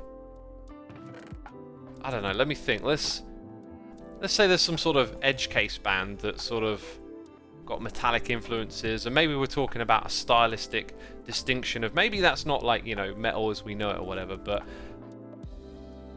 like when it comes to taste, if there's a band I don't like, I'm not going to be screaming that's not metal because of it, right? But I think there is like there's room for debate about like if this band is actually metal or not from a kind of like stylistic discussion. Just not because, oh, I don't like them, therefore they're not this thing or whatever. If your dark green does X not see what? Oh, if your dark green does X not see your comment? I can see all comments. I can't see names that are written in black though. They don't appear on the screen. Talks about metal whilst lo-fi hip-hop plays, says CC Pro. Dude, I'm a fan of all sorts of music. All sorts of music. I'm not like... I may consider myself a metalhead because I love it so much, but like, it's not the only thing I'm ever going to enjoy, right? I'm not that kind of elitist. I feel like I overextended this a little bit. I feel like it should probably go back a couple of blocks and then start to come downwards. So that would mean that we want that there. Yeah, that's the way to do it. Bring it down to this level. And then one block lower, I think. Let's also turn... Oh, that was weird. Did it work? Yeah, it worked. Yeah, we're going to see all of this stuff. Cool. Dingo at the controller, thanks for subscribing. Also, Annoying Person AF, thank you for subscribing as well. 9 minutes ago, totally out of the zone there. My favourite metal is titanium, says later. That's some great metal right there. Black metal is just surf rock with distortion. I don't hear surf rock. Black metal is like more influenced, I think, by like thrash metal and anarcho punk and those kind of sounds. I've never really thought of surf rock, but like maybe surf rock's a bit more adjacent to some of the shoegazy stuff, but I wouldn't have said surf rock at all, to be fair. I don't hear that.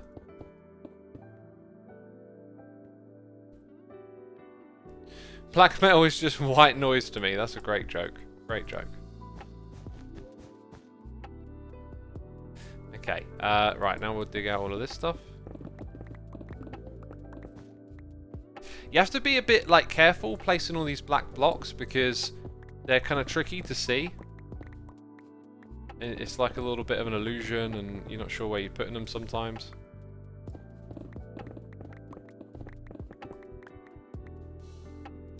Do we have an example that does surf rock? I have no conception of what that might sound like. Beach Boys did surf rock. What's that song that goes bow? Oh, I'm not going to be able to mouth this one.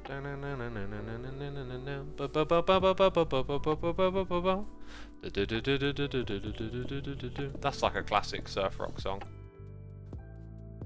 I can't quite make the tang of the guitar. Don't know how to do that.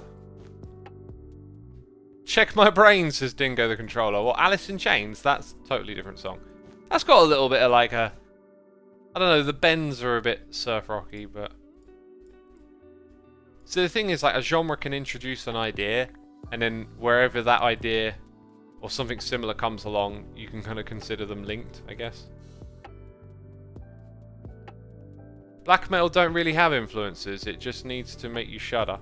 Oh, black metal has influences. You're talking to a black metal expert, okay? Don't tell me it don't have influences. It's got a lineage back into the 80s. And maybe even into the early 70s. Every sound is built off of other sounds. There's nothing like true originality. It just doesn't exist. You know, like just think about an instrument, right? Like someone has to make the instrument, and then the instrument will shape and forge everything that comes after it. If you're playing a guitar, you know, that's influenced by the creation of the guitar. If they made it different, if some different type of sound from the guitar propagated in the beginning, all music could sound really quite different if that key instrument was different. So, you know. Black metal was invented by Venom, who took thrash and made it evil AF. Yeah, Venom coined the name black metal with one of their records, didn't they?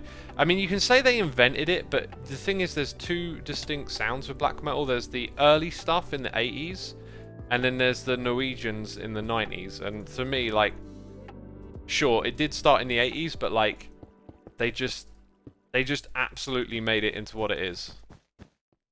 Like, if you could see it or not, they took it there. And that's the stuff that I really love. There's a few other ones as well. Like, I've learned so much stuff over the years about all of this. Sometimes it's just a little tricky to recall or remember all the different bands and stuff. But there was, like, in the first wave, there was like Celtic Frost, Bathory, Mayhem. Mayhem would be second wave. But yeah. But yes, the Norwegians totally made a whole vibe out of it and made it a lot more popular. Yes, yes they did. X talking about black metal whilst doing the most chill and relaxed stream ever. Some black metal can be pretty chill in a weird way. Like atmospheric black metal. Stuff like Dark Space. It's so heavy, but like it's kind of like relaxing and whatnot. It's got a vibe. Depends how you hear it, you know, like, because some black metal is like aggression and Satan and rah, and some of it's more like esoteric and nature inspired, and some of those sounds can be, you know, really quite pleasant. What genre are the Voids? I don't know that band. The Voids.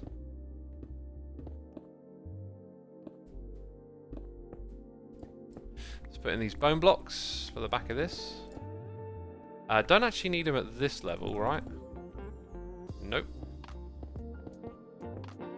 So it goes all the way up to there, basically.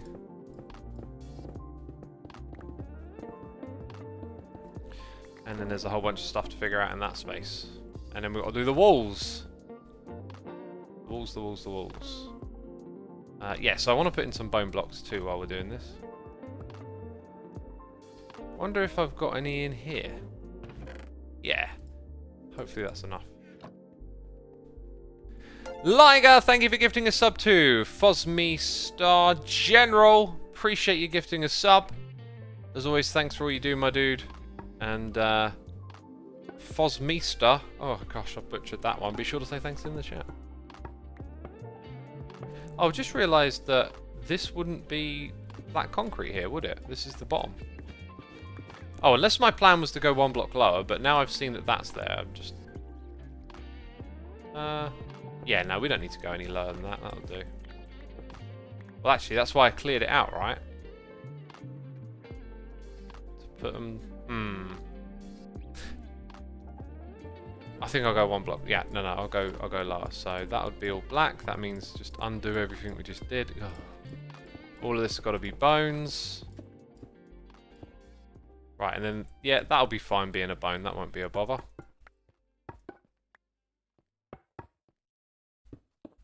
Actually, let's see if we can do that a little different.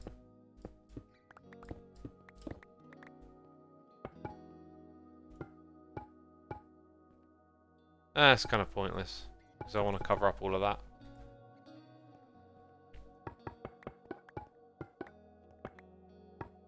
Right, so now that I know what I'm doing here, actually, that stuff comes all the way across. But then the rest is going to be on the level below. Yeah, it's going to be down there. And then over on this side, that goes all the way to this spot. And I had been putting in the black concrete around here, and then I stopped, so... kind of need to do a little bit of that just to tie it up. Let's go like this. In fact, that's kind of it, really. Just a couple of blocks is all we need. Yeah, I'll put that there. No, wrong one. Oh, I don't have any bone blocks, so I need to go get some more. Girls of Doom, thank you for gifting a sub to Schnitzel Mit Wassermelon. I almost feel like I didn't butcher that one. Thank you for gifting the sub, Curls. I feel like you were trying to get me to butcher a name then. I aced it, didn't I? It sounded good. It sounded like I knew what I was saying. Sometimes that's all you need. Just act like you're in charge and people will follow. Skater Jern, thank you ever so much for using your Amazon Prime subscription on me, my dude. Appreciate it. I hope you're enjoying the stream. And King Melius, also with the Prime. Thank you so much. Thank you, thank you, thank you. Hope you're enjoying it. I've been enjoying it. There we go. Right, so... oh, I see what's going on here. Let's put that there then. Then bring that up. Whoopsie. I did an oopsie. Yeah, like that. And then we've got to figure out how all of this stuff turns into black concrete.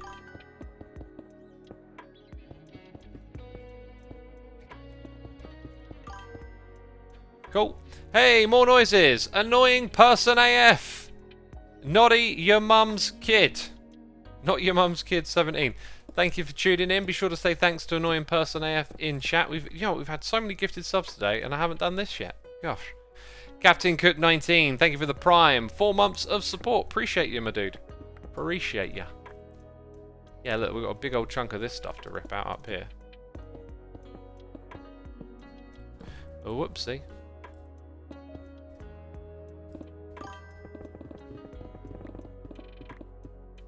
Aha. And now we start to see some more bone.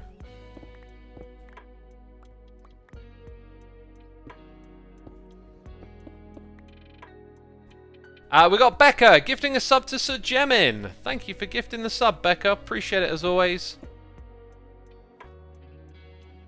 Dang.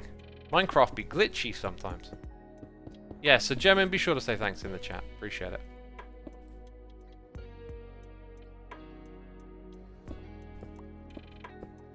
Reading names from Twitch chats gives you the ability to have ever accent of the earth. I don't know what that means. Ever accent of the earth, eh?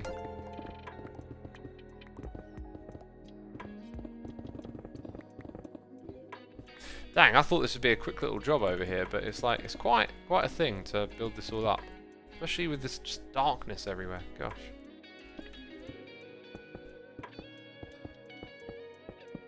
Whoops. P, Eternal Fear, gifting a sub to Jeepers 7103. Thank you for gifting the sub. Jeepers, be sure to say thanks in the chat. Appreciate it. We also got Annoying Person AF gifting a sub to Rejury for 2 months. Thank you again for another gifted sub. Goodness me, so many of them. I might have to press that button again. X, do you like racing games? Says Dingo at the controller. Nah, not really. I'm into puzzle games and stuff. I want to do a chess stream again soon. So, tomorrow, Monday evening, I plan on streaming a puzzle game. And then after that, I don't know what my plans are, but I'm just letting you know. Hey, puzzle game on the way, right? It's kind of the idea. But at some point, I want to do a chess stream again. I've been sort of getting better at chess. Definitely learned a lot and had some way more interesting, like, longer games with the computer and learning to do the puzzles and stuff. It's super duper interesting. So it might be really cool to play against some of you in a stream or something. Chess is a never-ending rabbit hole, says Baskin. Yeah, I can see that. That's why I kind of play it with the intention of just enjoying my time. Because I can see how you go a bit mad with it. Like, it's a pretty deep game, really. Like, I've learned all these concepts about, like, pinning units and thorking them and, like, just looking at the board so differently. Like, you just see a bit more depth, but then you can also look at that depth and these different ways of how the pieces interact with each other on the chessboard. But then, like, not only seeing that, but, like, you know, thinking about it in terms of moves ahead. Like, God, this stuff must get super deep. Super deep.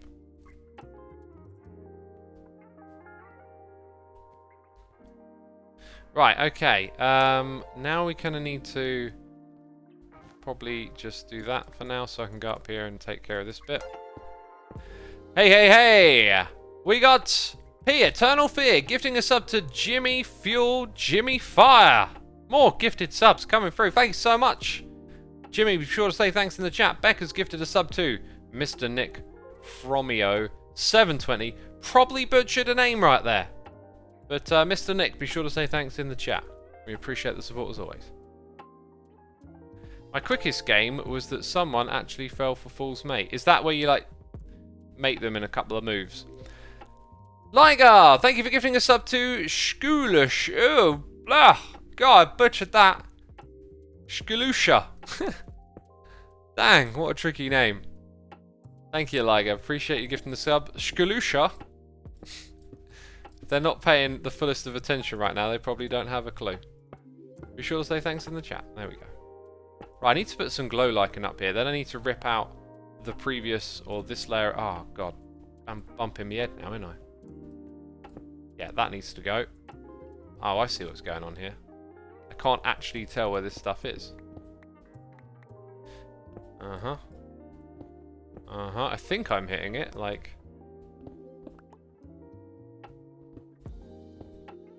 Okay, that was weird. There you go. Got some of it. Maybe not all of it. Oh, this is part of it too, right. Huh. Or is it? That will be a bone block. This will be the black concrete. It goes up to there. I'm not sure what to do with this. Anyway, it's been opened up. Crazy, crazy. Need some glow lichen in my inventory as well, I think. And we need to turn this on.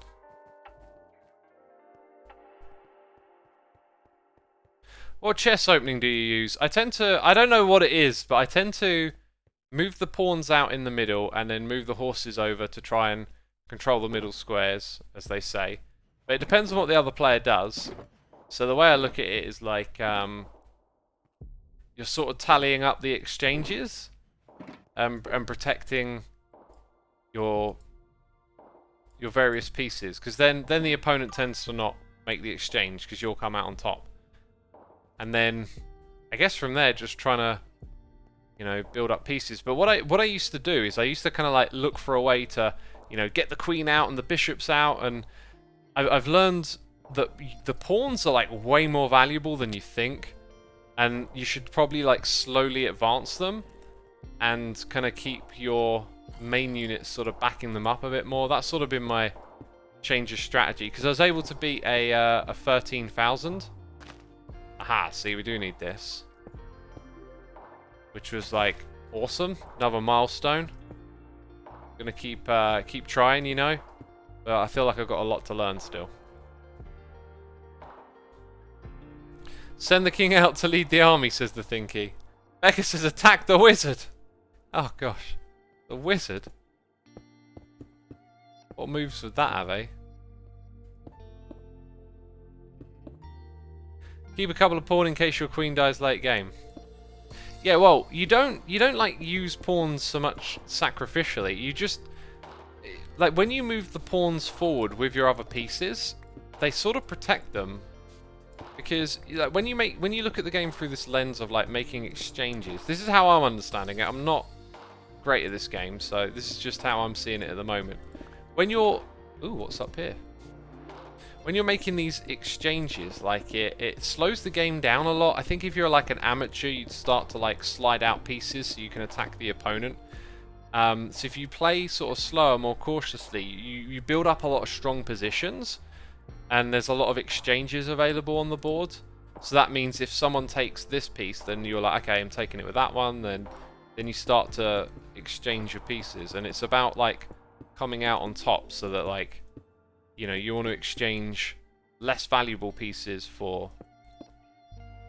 Am I doing this bit right here? I literally can't see. If I do this though, that to me suggests it's right, so I've just left a little gap up there, that's fine. God, this stuff's tricky. Like spelling Mississippi. That was a really good pronunciation, I'm impressed. Getting better with your German, says Carls. X, does translating lyrics from songs you don't know understand the feeling or the music or the impression you get from it? I don't really do translations, and I don't really invest a lot of time in the lyrics of music. I tend to listen to music while doing other stuff, so I don't have the time to sit down and read. Lyrics have always sort of just been like a weak spot for me with music. Right, let's chuck some stone away over here. Could do with putting some more away somewhere. God, I need more chests. What did I need to come over here and get? What did I run out of? Black concrete,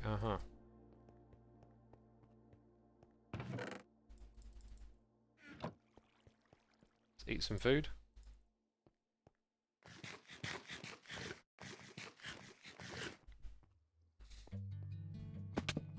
Oh, didn't mean to do that. My pillar is in the way.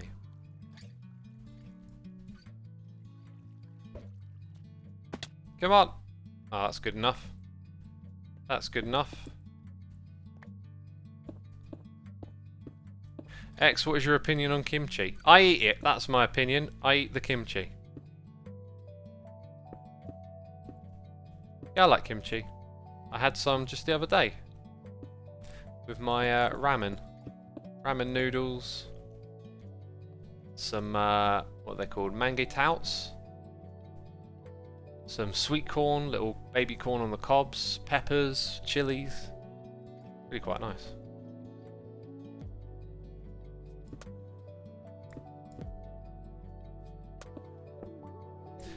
Is that where we usually end it? This stuff gets so confusing.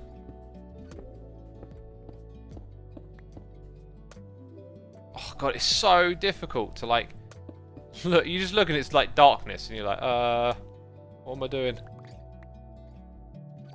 Okay, so at this level, that would be filled in. This will come around to there, which works, and then we probably just put a bone block here, and yeah, shouldn't be too difficult from that point. Right, that's good.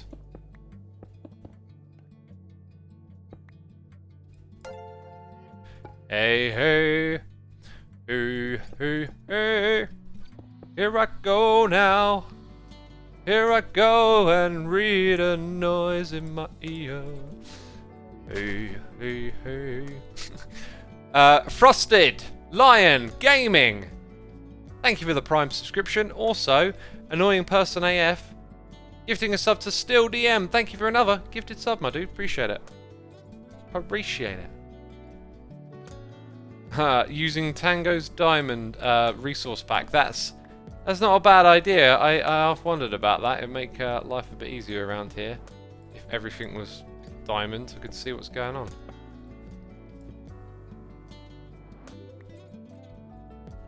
Okay. So the ceiling actually kind of comes close to here. I've got to use this more. Because I could effectively just... I think I might leave that bit in. I don't know. Maybe not. Don't even know how to build this next bit. Right.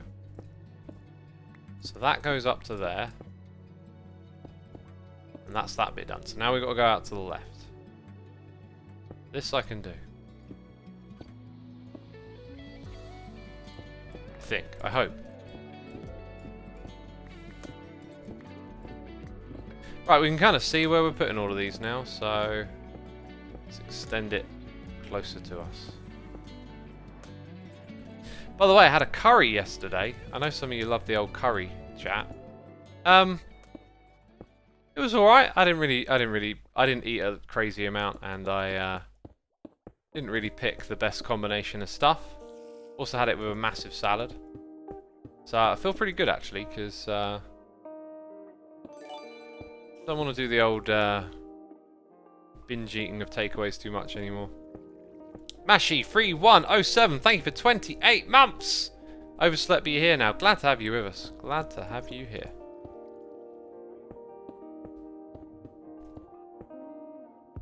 What kind of curry? I had a chom chom, sag bhaji, and a vegetable tortilla with a massive portion of salad.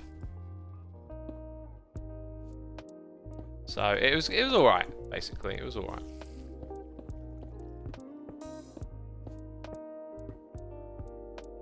I mean, I always like curry. The thing he says, Mr. Xisuma, are you going to play the Roller Coaster Tycoon sometimes? I mean, I've played it on my channel and on stream before, and I don't know if there's a new reason to play it, but you know, I've played that game. I was recently watching some compilation videos of like old DOS games, and you see like Warcraft on there and other stuff, and I'm like, ooh. And then, oh wait a minute, I've already done that. Like, over the years we have done a whole bunch of like nostalgia streams and stuff, and gone through those classic old games, and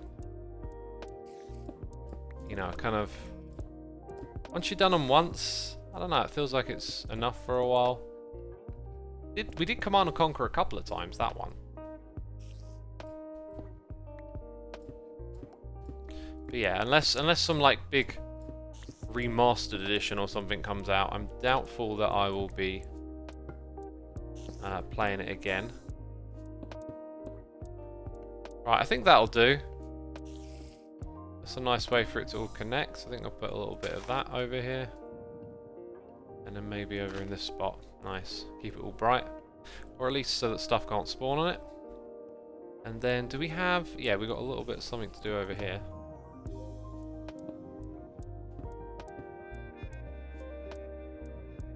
Right, yeah, I can extend this a little further like that, can't I?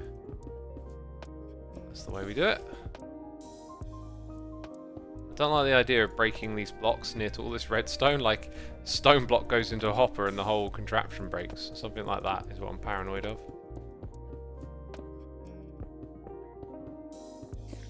Nice. There we go. Dang, so all of this on this side over here is kind of done in terms of what we were trying to do, which was to, you know, put that corner in total darkness to see if we like the way it looks, and I think we do.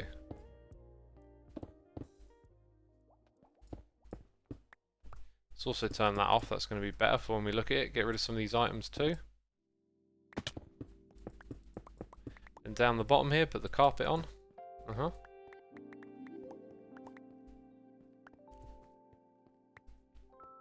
Music Brian, thank you so much for 2 months of support.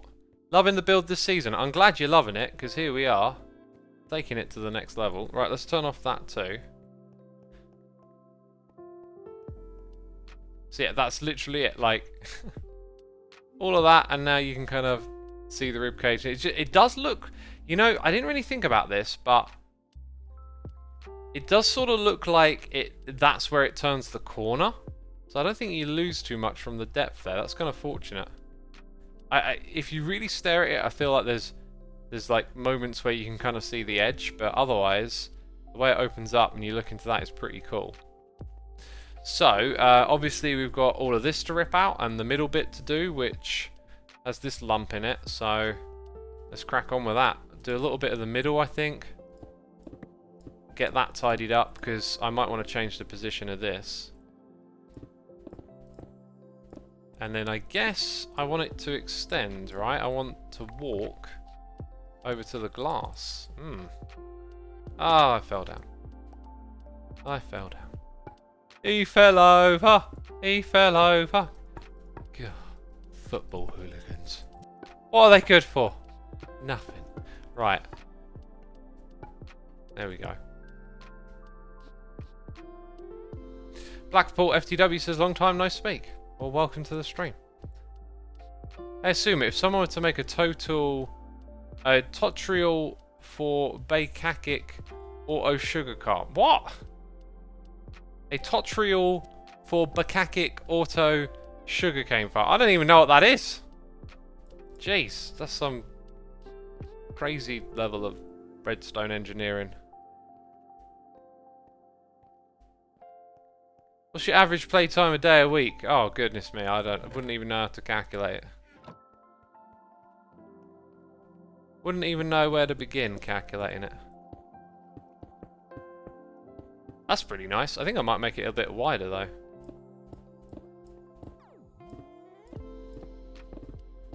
Right, we can get under there and put all those blocks in, no problem. So if I do want this thing to be wider, just gotta place the glass. Simples. Yeah, and I want to put these blocks in above it, like, let's not forget about that. Which will involve me building a little platform below to begin with. And then getting up there, I guess. Right, what are we going to talk about next, peeps? I've been in a bit of a waffle mood. What do you want me to waffle about? Guillaume Lemasson, thank you for the prime. Probably butchered it, but thank you nonetheless. Annoying person AF. Another gifted sub to Mond Farmer. Thank you for gifting the sub, my dude. Also, 1,650 peeps tuning in. Thank you for coming by. Be sure to hit the follow button here on Twitch if you want to catch more of the live streams. There might be another one tomorrow, peeps. Oh, jeez. Oh, jeez. Another one.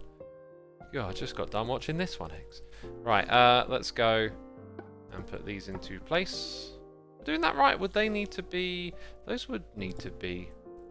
Huh, those would need to be bone blocks. And maybe some of these aren't visible, but whatever. And then some here. Kind of need to go as high as the roof on this little section, don't we? And put in the black concrete if we're going to understand what it all looks like.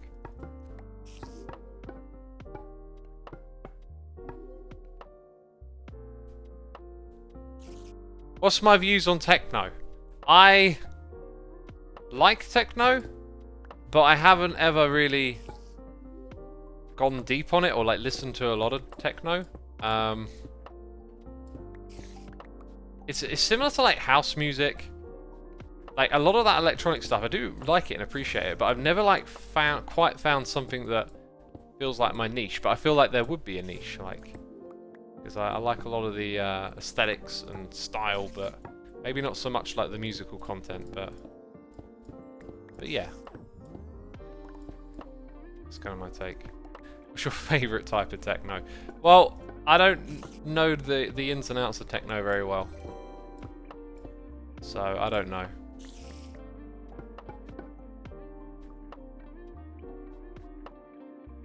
I like techno for parties more than listening. I can understand that. That's the other thing, like, all music has different vibes and it makes it, you know, more accessible if it's suited to various environments that you're in or not.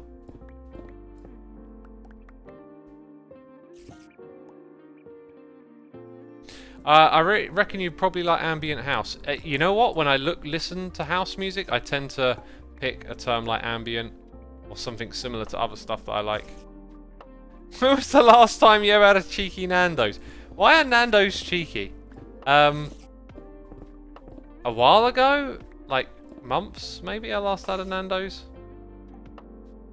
As I've been saying, I've like scaled back on the takeaways. What's your favourite type of waffle? Toppings? I love them with yogurt and fruit.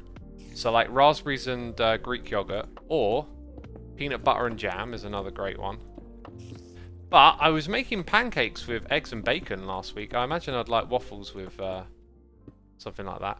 Now, I quite like the American, or the look of the American kind of waffles with like bacon and syrup and blueberries or something. But man, like syrup is too sugary for me. Like, it looks like a nice combination, but it'll give me a sugar high. And then I'll be like, I regret this decision. Oh, when we were tidying up all the curry stuff yesterday, there was some peshwari naan and a pot of mango chutney left over. So I took a dab of the peshwari naan, right? And this is a really nice peshwari naan. It's got all of that flavoring stuff on the inside. It's like fluffy and sort of just dripping off of the bread.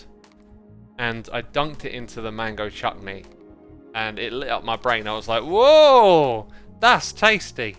It's all the sugar though. But dang, peshwari naan with mango chutney, that might just be something right there. That's your homework. When you're next in a curry house and you're ordering, you're like, one peshwari naan. one mango chutney, I'll have the Xisuma special, please. That's what you say. They'll be like, the what special?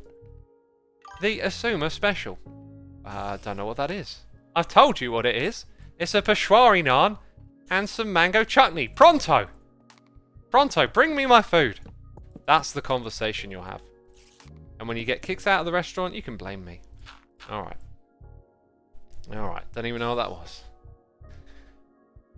Hey, we got Annoying Person AF with another gifted sub to Blondie2802. Thank you for gifting the sub. Appreciate it. Appreciate it ever so much. Respect my authority says, is sugar high even a thing? Oh, absolutely.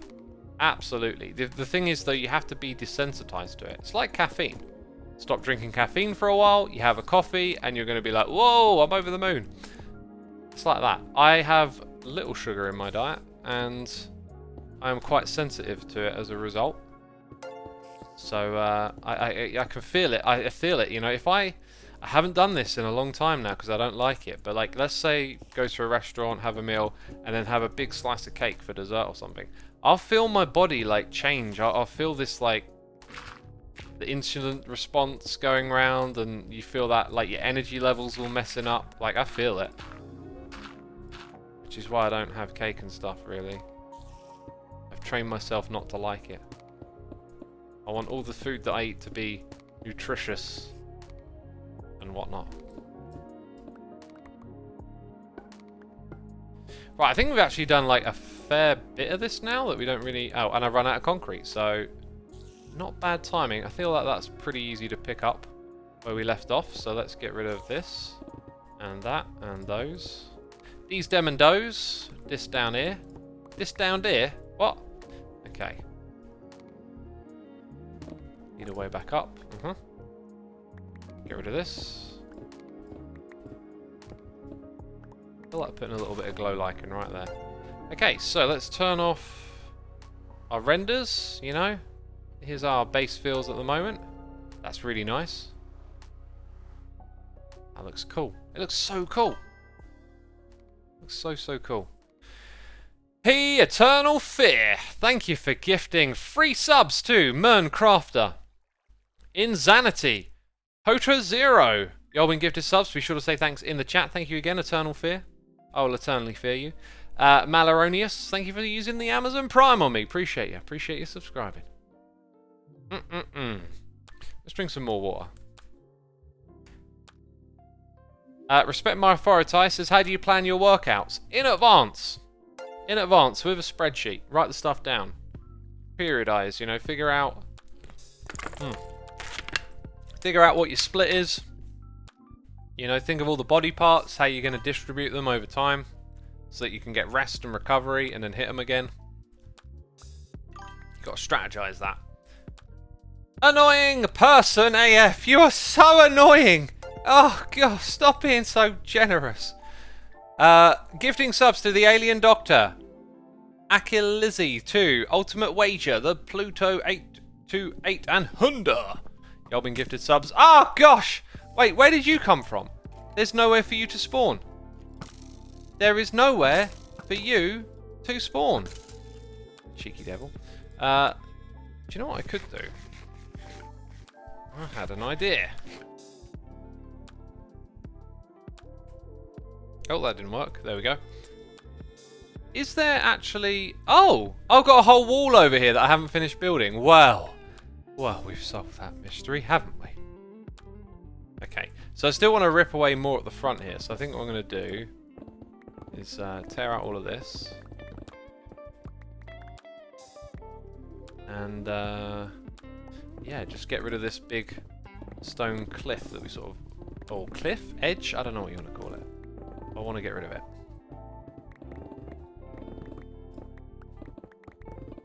Yeah, so our goal now will be just to sort out this side a little bit too, and apparently fill in that bit that I didn't fill in. Cool.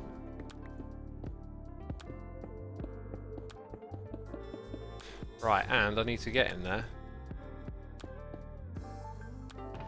Because we need more... Oh, we couldn't have used all of that today. Surely not. We're about to tear through some more over here. So times like this, I'd like night vision. Oh, actually, it's not that big of a deal. Just that much. That's good. That is good. Any coffee news, X, says Coles? Yeah, I haven't drunk coffee in over a week. I've had decaf on occasion. Not really craving it, but these meds, like, I don't think I'm going to be able to work out as I normally do for a while because of it. So I think I might just lay off the coffee until I go back to the full-on stuff, you know. Oh, I thought that might happen. Dang it. Dang it! Oh, it's the worst thing ever. Not really.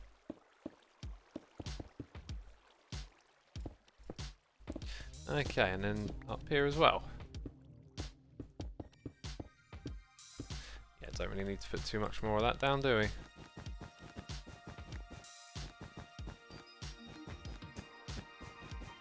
What we do need to do is now fill over this hole, which has probably got space without a torch now.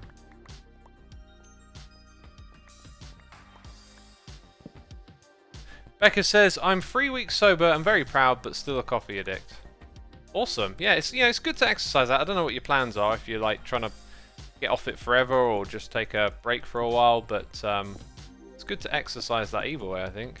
Oh yeah, that's right. Oh, good time to spot that. This is where it starts to change, peeps. I'm going through changes. Right, and we need more concrete and stuff.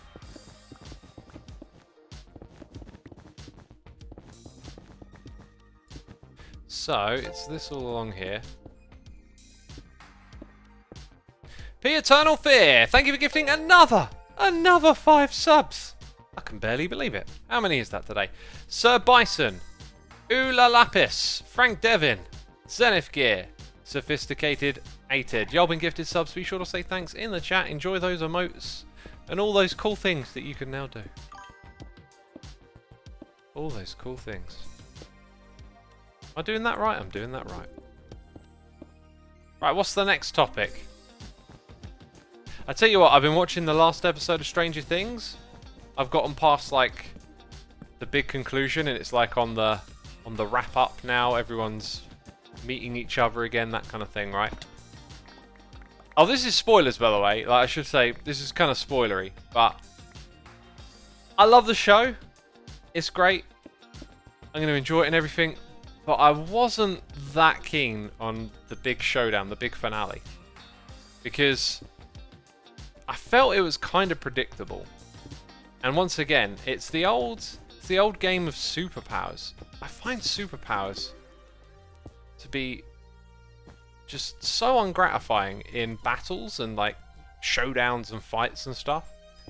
Because it's, you know, it's like, oh, look at me, I'm shaking my arm and my hand at you and using my powers. And then a moment later it's like, oh no, now your hand is shaking and your powers are stronger than mine, I can't use mine. But oh wait, now I'm going to use 2 arms and shake my hands at you, and now I'm the strongest. And then there's tons of like walking you through the motives, you know, the characters, they have that face off. I don't like that stuff. It's just like, it's like exposition and I don't know, it really doesn't work for me, that whole kind of thing. But you know, graphically, the way they've done all the set design and stuff, incredible, and the whole story was terrific leading up to that bit. But you know, they made the last 2 episodes rather long, and I really felt like they could have just kept the episode lengths the same. Yeah, it was not a disappointment, just I really don't like this kind of storytelling and this kind of way of doing things.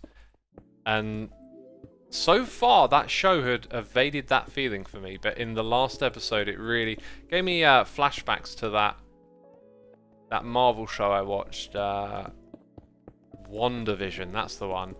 It was kind of like the big conclusion of that, where they're fighting with superpowers, so you don't know, you know, who's going to do what next, right?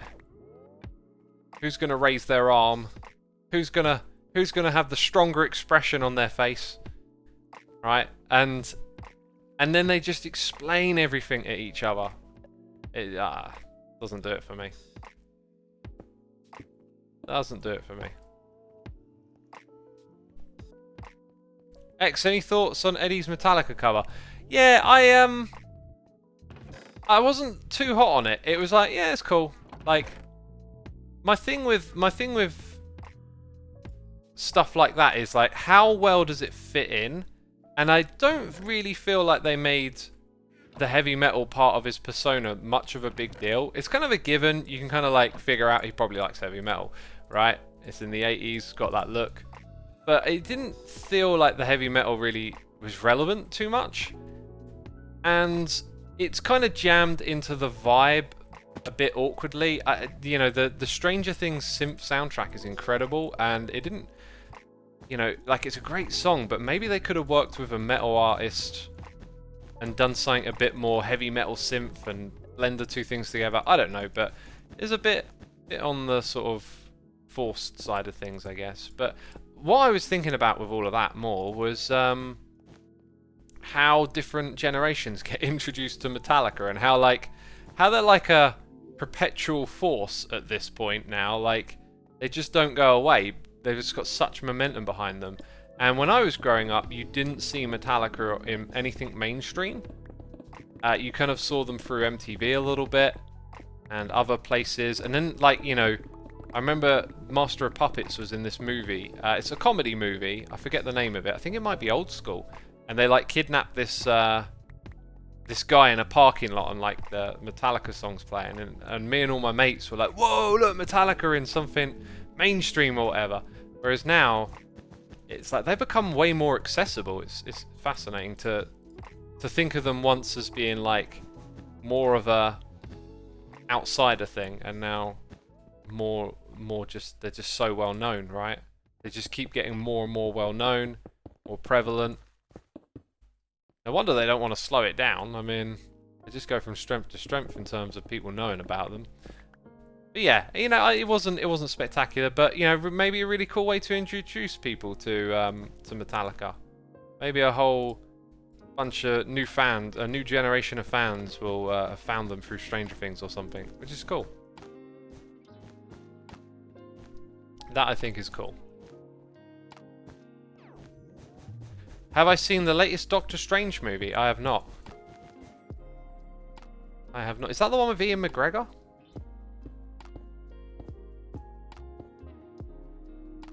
I haven't really been watching movies much again. I've sort of broken that habit. I'm actually pretty happy with that, because it served its purpose.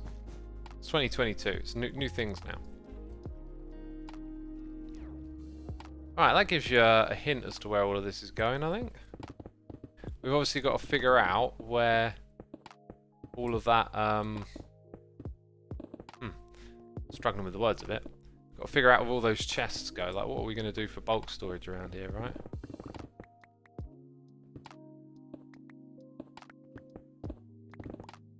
Conor McGregor? Did I say Conor? Ian McGregor, right? Did I say Conor McGregor? Ian McGregor is the one in the new Obi-Wan series. Yeah, he's in Doctor Strange, right? It's a sequel to a movie from a long time ago. I didn't know there was a new one though, but obviously they're trying to franchise it or something. Oh, I can picture it. It's definitely him. I can picture it. Eternal Fear, another 5 gifted subs. Goodness me. Aki22, Ubermouse88, The Life of L, SKP, Mandy RC. Y'all been gifted subs. Be sure to say thanks in the chat. Thank you again. The Eternal Fear. Oh, and another. No, wait, that's still the same noises. Doctor Sleep. Not Doctor Strange. Doctor Sleep. That's it. I don't know what Doctor Strange is then. Doctor Sleep. That's it. That's Ian McGregor, isn't it? And it's a sequel to something from like many moons ago, like a classic. Maybe it's The Shining. I don't know. Maybe it's The Shining.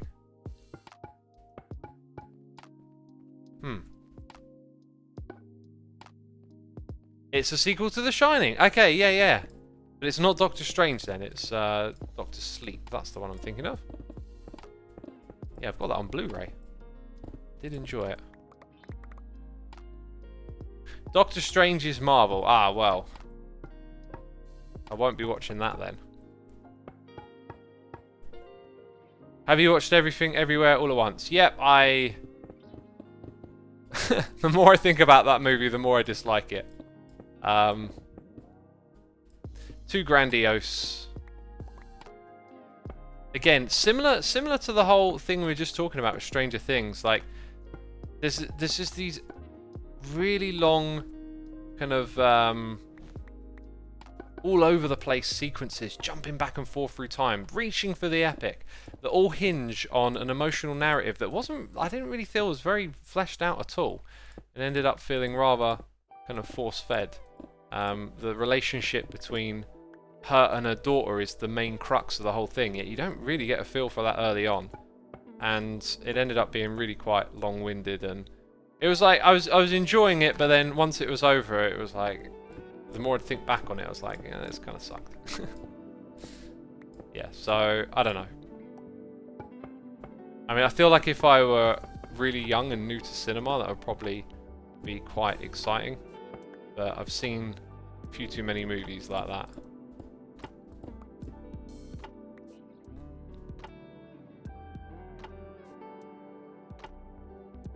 X, I think you said you watched the first Doctor Strange, though. Doctor Sleep, not Doctor Strange. I don't even know what Doctor Strange is. Like, when you say Doctor Strange, I just think of Ian McGregor for some reason. Well, we know what the reason is, because of Doctor Sleep, but I got no idea what Doctor Strange is.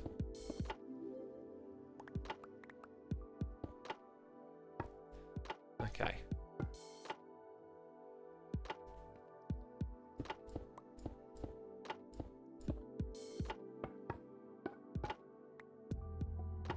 Rightio.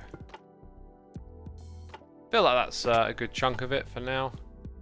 There's obviously a lot more to do over here. I think we picked the right direction to go with this base. I really do.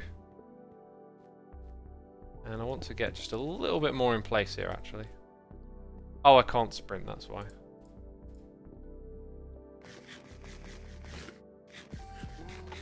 Benefit cucumber batch? What?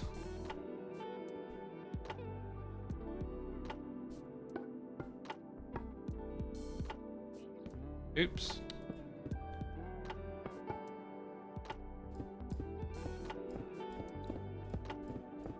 Right, I think that's where the rib actually opens into the next one, isn't it? Now, can I do this in a way where we hide the obsidian? I think we can.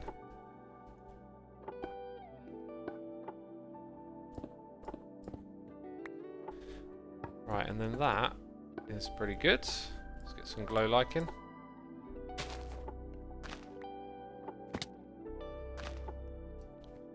Come back up here again. Going to turn that off this time. That's a good point. Yep. Let's throw some ender pearls, get some better shots of all this. Oh. Thought I would have landed right in the middle of all this. Oh, damn. The way the portal is in the middle is actually really cool. I like that a lot.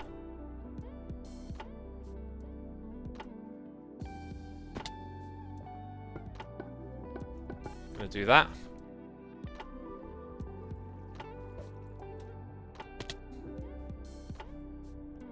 Right, I think I'm gonna stand like this.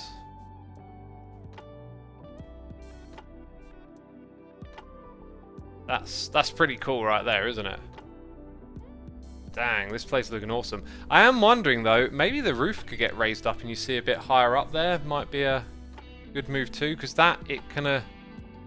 I think I might have to handle it a bit artistically and like look for the edges and figure out ways to make them blend a little better, but yeah.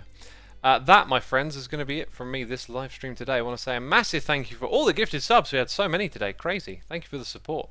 And thank you to everyone who subscribed, resubscribed, donated and cheered. Be sure to hit the follow button before you head out of here. Thank you to all the people who did hit the follow button. And we'll do a riggedy raid. Thank you to all my mods, my patrons. And I will send you to a random Minecraft channel today. So I'm going to go pick someone out with not a lot of viewers. So we support the Minecraft community here. Oh, someone's playing Create. Well, that is a really cool mod. And that will probably be quite a lot of fun to watch. So, sending you to Sublimiter today. Here you go. Here you go, peeps. That's it from me. Thank you. Take care. Bye-bye.